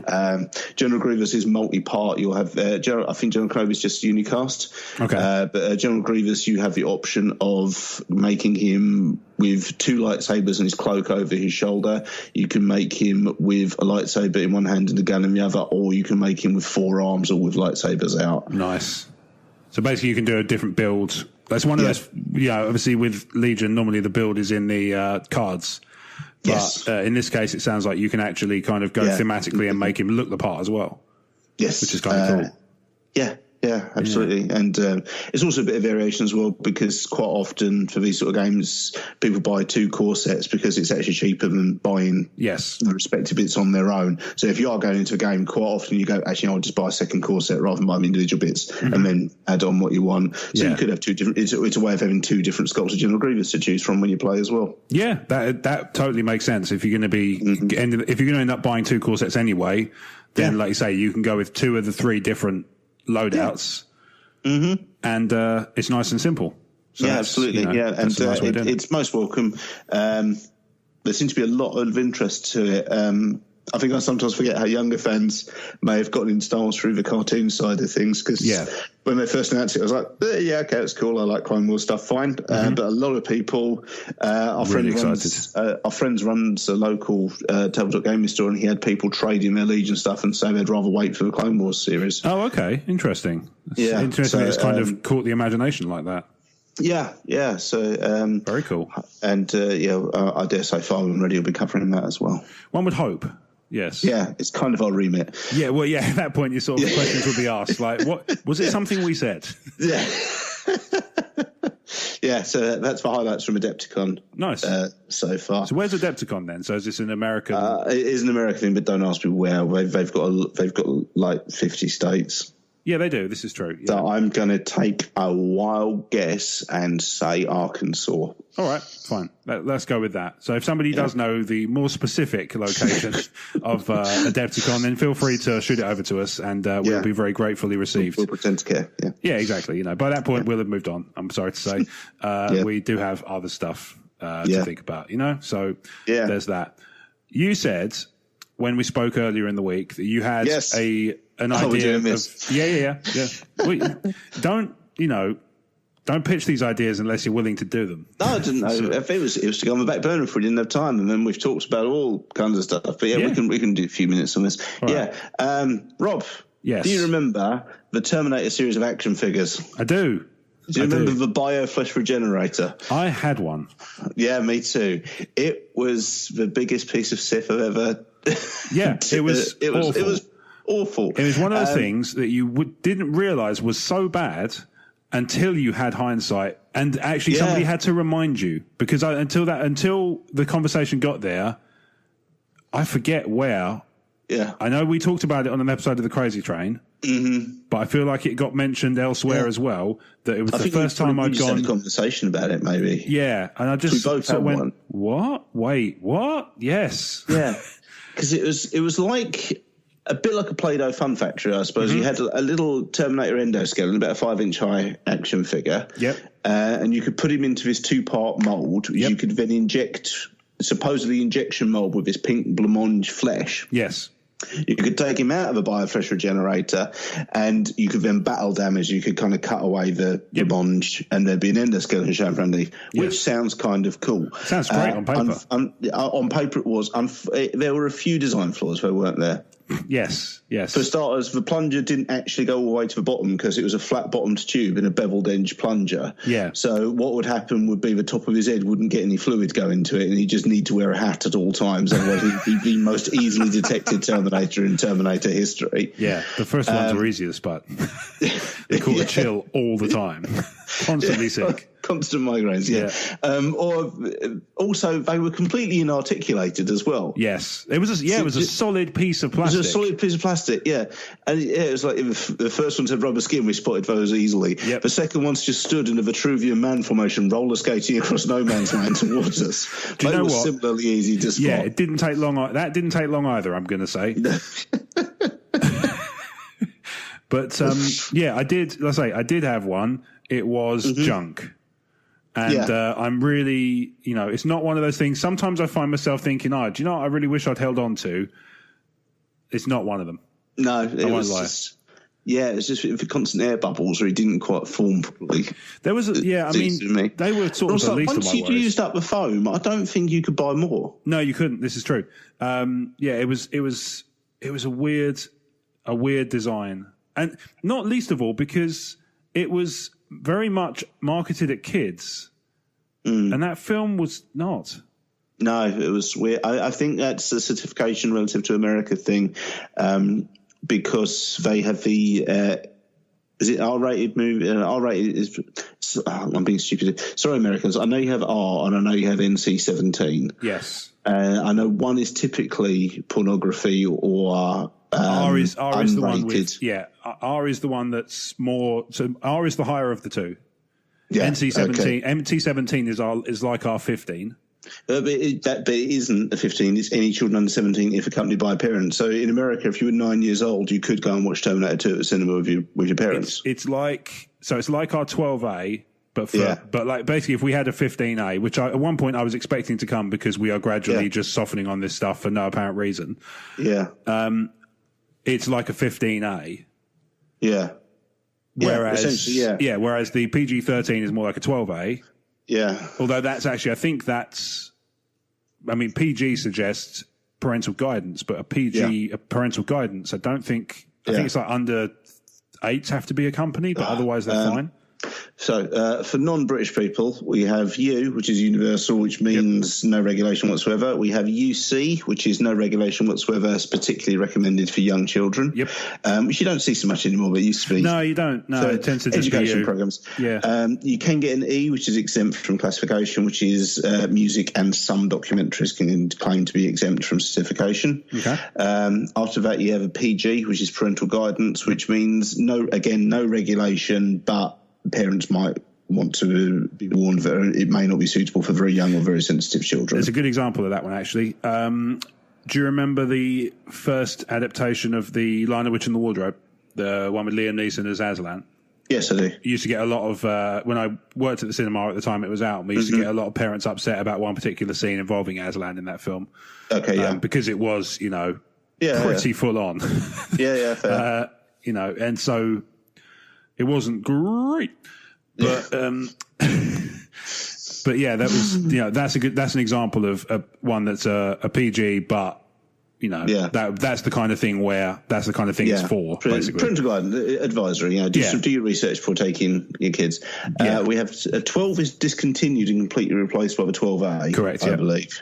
Which is home release used to be the cinema release used to be 12A, and then the home release was 12 for a while.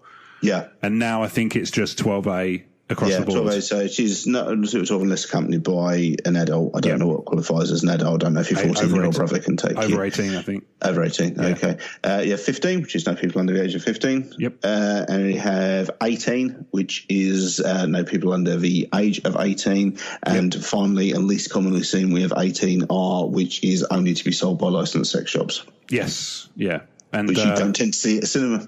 No, it's true. It's true. Yeah. I can't remember ever having seen one anywhere, to be honest. For the purposes I've seen one. See if you can guess where I was. As long as there's no further follow-up questions, I'm sticking with that as my answer, and we're going to move on. Yeah.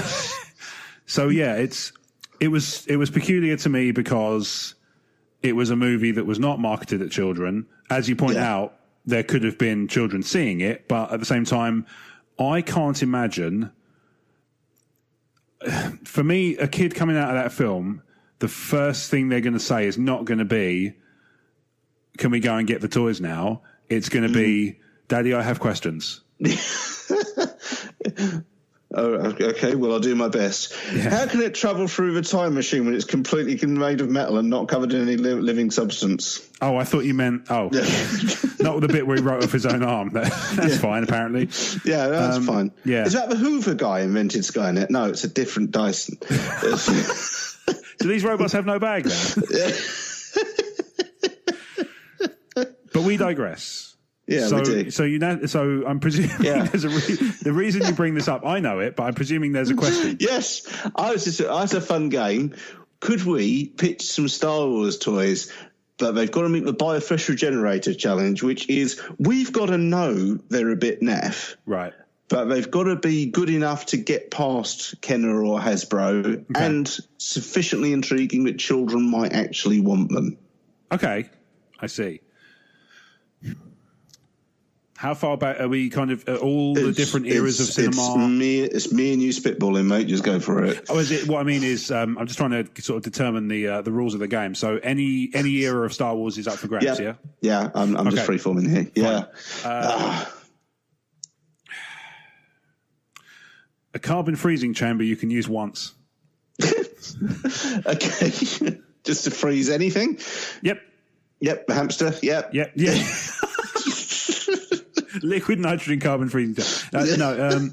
A carbon freezing chamber. You do get a Han Solo with it, but you can only use it once. Once you've frozen him, that's it. You can't play with him. He just, and it's so heavy that you just can't even lift it out of the thing without specially designed weights that you have to buy separately. A General Grievous dress-up set, which is just 2 extra arms that you wear on your shoulders. And then you're just like, how is it General Grievous? And they just punch you in the lung.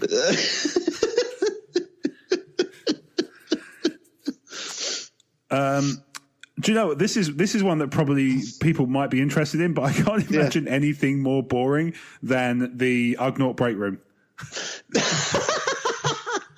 Oh, someone would buy the Lego set. Somebody totally would. I feel like I probably know them.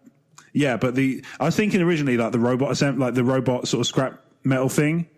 But again, like that would I'm basically just looking for excuses to write off kids' toys. Yeah. Because it would just be like, they melt. Then what? Yeah. That's it. They melt. Right. So hang on. So how do you get them back to? You don't. No, you don't. You just don't. Yeah. I mean, ultimately, mate, this came through quality control. You saw this. You had a chance to see this, and you signed. I've got your signature here saying fit for production, ship it. Yeah. And so we did, and they're in shops now. And yes, they are on pegs. They're still warming them. How'd you know? Enjoy. Yeah. General Hux action figures, but that's a real thing, and I have one, and that's how I know. I bought it for Tim. All of Gits. No, I bought it for Tim because he was looking for one, and I was in Toys R Us in the last days of Toys R Us in the UK. And I didn't know if he had one or not, and I couldn't get hold of him. So I just decided, you know what? I'm not going to get a chance to buy this cheap ever again. Yeah. I'll take a chance. And I got a text from him about 10 minutes after I went through checkout saying, oh, yeah, I already got one, but thanks. And I was like, right, well, I can't take this back, can I? Yeah. Because although I'm still in the car park, that's not the problem with this particular return. It's the fact that there's no possible way they're going to entertain returns from a branch of Toys R Us that shuts the week after next. Yeah. It's just not happening. What you got? A Jakku play set that just swallows your Starship toys. Where's your X-Wing? I don't know.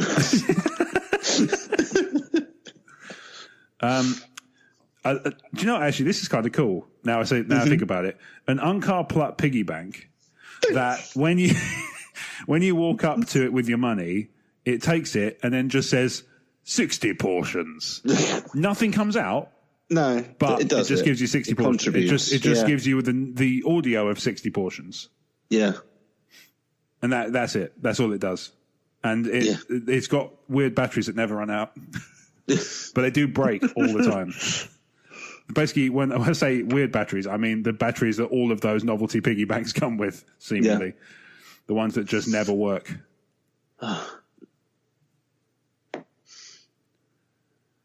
Screwball Scramble, only it's for corridor scene. Okay. I think a lot of lasers.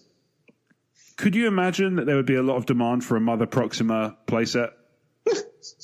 Just, we're living you can just slap Star Wars on it and people will buy it. There is, I think, it sounds cynical to say, but I think you're absolutely right.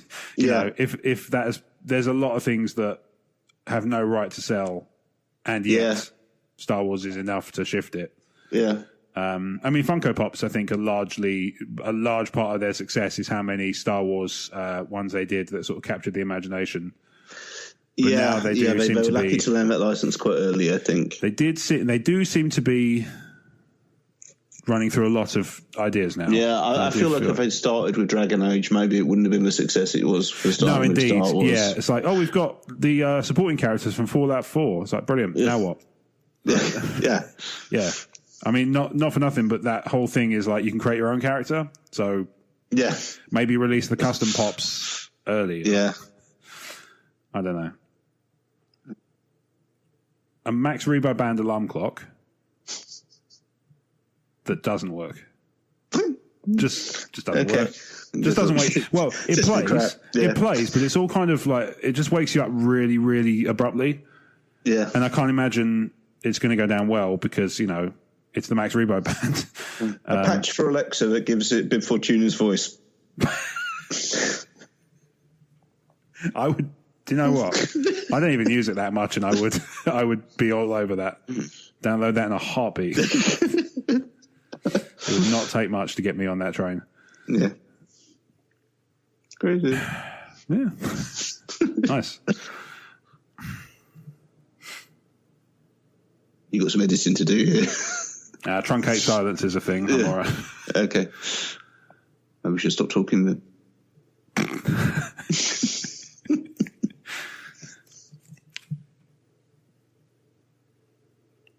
The Scarif Control Center 5 minutes before Krennic arrives. Just a normal day on Scarif. Yeah, just admin. Yeah. What was a normal day on Scarif? I'm assuming it's just admin, like you say. Yeah. I mean, they're patrolling, so they're clearly. They've obviously forgotten they've got 8080s around the corner. Yeah. That sounds like bureaucracy to me.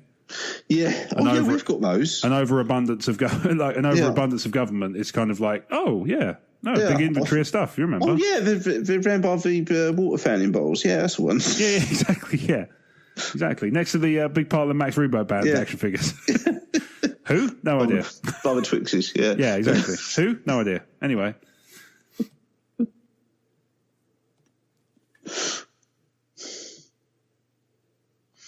A Rio Durant dress-up set that's just 4 arms that you strap to your shoulders.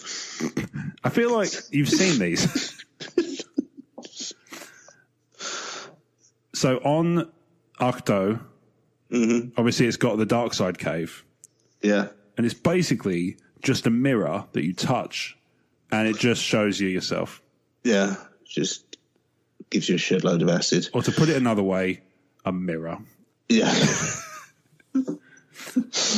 Just, but it's got a microphone, and so it will just play back the last thing you did as well. So if you snap your fingers, it'll snap. If you clap, it'll clap. If you say something, it'll say something back. That's that tech exists. Yeah, it does. Really easy ship. We can have this done in a couple of weeks, Lucasfilm. If you're listening, just saying, wouldn't take much. A lot of this stuff has probably been greenlit by smarter people in the past. So, in many ways, the heavy lifting's done. I just think ship it, just get it out there. I mean, the cynic in me says that recent visits to Forbidden Planet in my work have kind of yielded to me that it's no longer as clear cut as put Star Wars on it and people will buy it. Yeah, it's just not anymore. It does seem to be a little bit harder for them to shift certain items of stock, which is a shame, obviously, for them, because obviously you want a business like that to keep going because you want to be able to buy that stuff on an enduring basis. But lot of Page Tycho action figures on that shelf. $1.99. Somehow too much, right? For my taste, certainly. Like you say, I'm just building up my haul of gits, so I still got my eye on waiting for Tarkin to drop to the right price, which at the moment is kind of there, but not quite. Plus, I'm trying to clear space out, which is, the priority number one over collecting more tat. So, happens. Hungry hippos, only instead of trying to get a load of balls into the mouth of a hippo, you're all playing Luke Skywalker trying to milk a sea cow. Hungry hippos, except the balls are porgs. And to the side, they're all, so you've got hungry Wookiees, right? Mm-hmm. So around the edge, and the balls are all porgs, but on the side of the thing is a porg looking sad, so nobody wants to play. Oh. Yeah. It's just hungry Wookiees, but they all just stay hungry. Yeah. And that's it. That's the play set, Yeah. $29.99 in stores near you. Yeah. The Holdo maneuver playset, which is just a giant catapult you fire a ship through all your other ships with. Okay, yeah.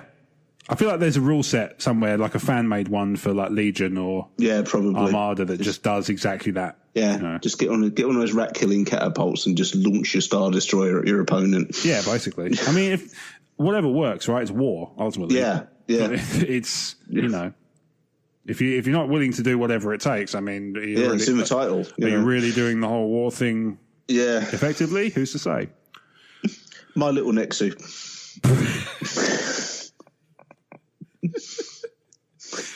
I feel like there is a Polly Pocket in. Yeah, but then like it's all like really in my head. It's really dark ones like the inside of the Resistance bomber where Paige Tycho's just been like. Spread out. So you open it up and then bombs just come out, and it just blows up your kitchen.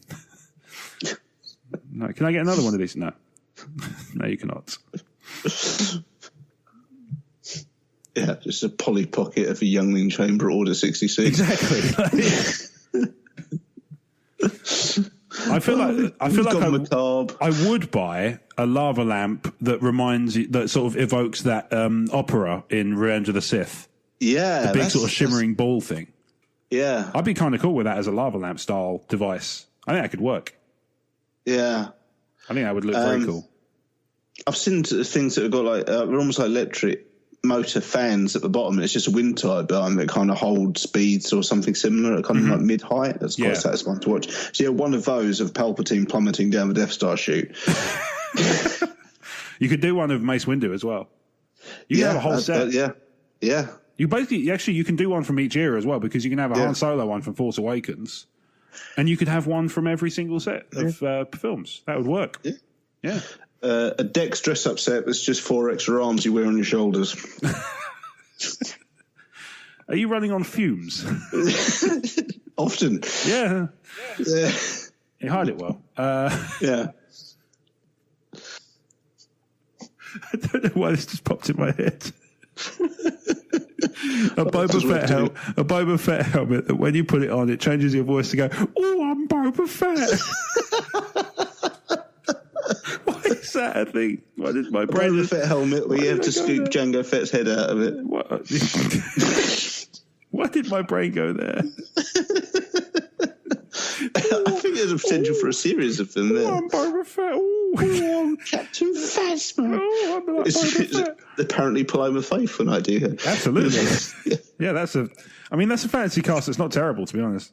No, if she's going to be if she's under the helm, then Yeah, she's in the DC series. Yes, she is. I forget she's in she's going to be in Pennyworth, isn't she? Yeah. Yeah. The Alfred Begins, which the story we didn't know we wanted or indeed cared. Yeah. Well, going on my theory that Alfred's getting increasingly Cockney, because it started off as Michael Goff and then ended up as Michael Caine, and then became Sean Pertwee. Yeah, where do you go from here? Is it Danny Dyer? I guess so. Or Stormzy? Could be Big Stormzy. Nasty? Do you know what? Alfred as Big Nasty, I would watch that. Yeah. I genuinely would. That guy's hilarious. Yeah. I don't know why I like him. I do. I know he's endearing. Very. Yeah. It's just something about him. Just very, like you say, very, very easy to like. Yeah. You got any more for any more? I'm kind of running on fumes a bit in terms of like ideas. I feel like there's some really good ones. I think it's an improv set. As always, we should probably have paced ourselves better, but I didn't have a big payoff. Maybe I should have done. I don't know. Any Star Wars board games you can invent. No, I feel like I've peaked with Hungry Wookiees, except they stay hungry. That's the name. Yeah, I'm totally up for that. Yeah, Hungry Wookiees. It's better than Luke and Chewie already. Yeah, exactly. You know, it's not. The thing is, in some cases, the bar has been set low enough that we don't have to do much. Yeah, fair. You know, listeners, we want to hear yours.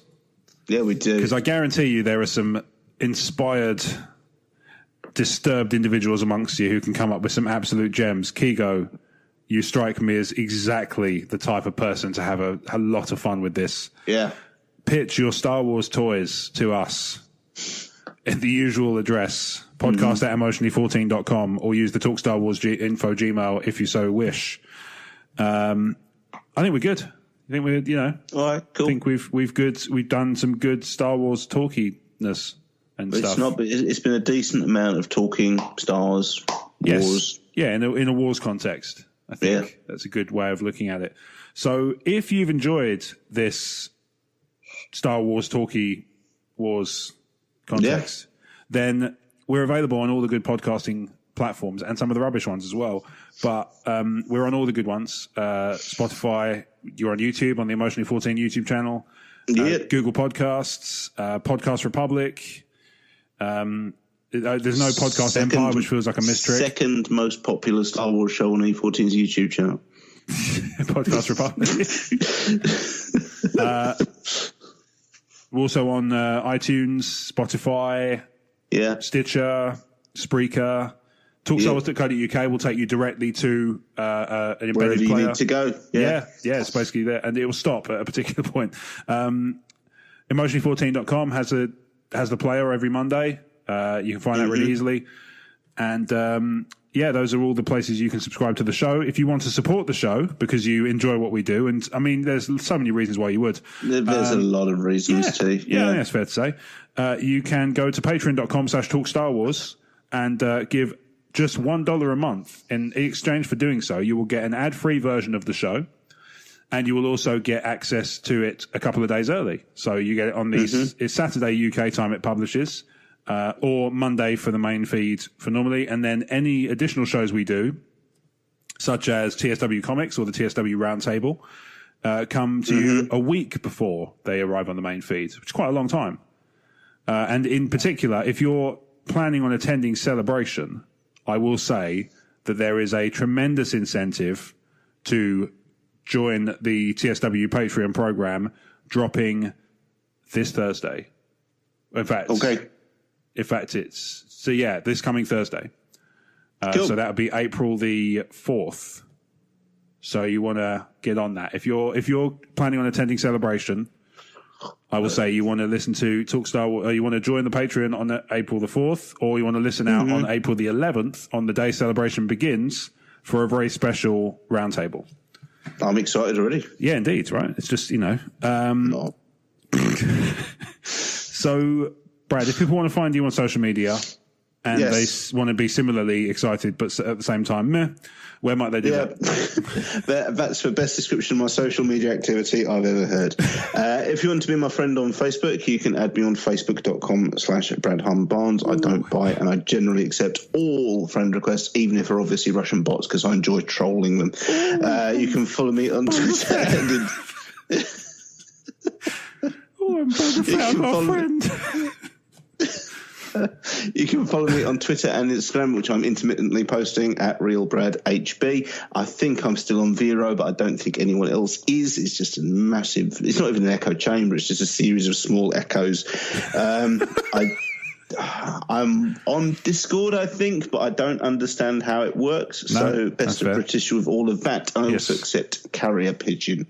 Right. If you're interested in the Star Wars tabletop side of things, then I do a Star Wars tabletop gaming show called Fire When Ready, which you can find at emotionally14.com and on Emotionally 14's YouTube channel. Yes, indeed. So there's probably other stuff as well. Like you can buy my books, that helps me pay the mortgage. You can buy your series of wordy posters. Wordy posters, yeah. Series of wordy posters available on Amazon. You can get to those through emotionally14.com. Yeah. I'm on social media at Rob Wade Vision on Twitter and Instagram. And you can also interact with me by messaging either Talk Star Wars or Emotionally14 on Twitter and Instagram. Emotionally14.com is where all of this magic happens, in addition to other podcasts, as Brad mentioned, YouTube series of various different types. If you like hero clicks, if you like tabletop gaming in general, if you like video games, if you just like, funny stuff, there's something. Yeah, there's something for you on Emotionally 14. Basically, that's the gist. Mm-hmm. So, take that away with you. Go and find Emotionally 14. Subscribe everywhere. Be our friend on social media and all that jazz.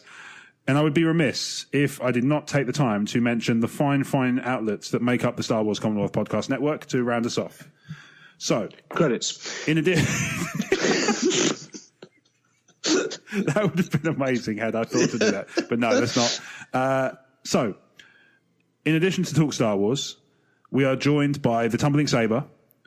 Probably, I would say, the hardest working podcasters in the world, maybe. Mm-hmm. Kyle just puts everything into it, and he makes so much stuff, and it's all great. And he's nearly as cool as us. He's nearly as cool, but at the same time, I feel I don't know, somehow better, and I don't know why. And he tries too hard. That's why he's not as cool. Oh, is that what it is? It's been a lackadaisical attitudes watching the Generation X-Wing podcast, the Nerd Room podcast, the Rogue Squadron podcast, the San Diego Sabres radio podcast, the Tatooine Suns podcast, the Retro Inc. podcast, and the Sandcrawler cast with Dan and Mike. Those 9 outlets, including Talk Star Wars, representing Emotionally 14, make up the Star Wars Commonwealth Podcast Network, and you can find out all of them and find all of the latest episodes of each show on the web at starwarscommonwealth.com and take your first steps into a larger world. As always, thank you for listening to Talk Star Wars this week. We will be back next week with episode 163. Until then, look after yourselves, look after each other, and as always, may the Force be with you. Oh, I'm Boba Fett.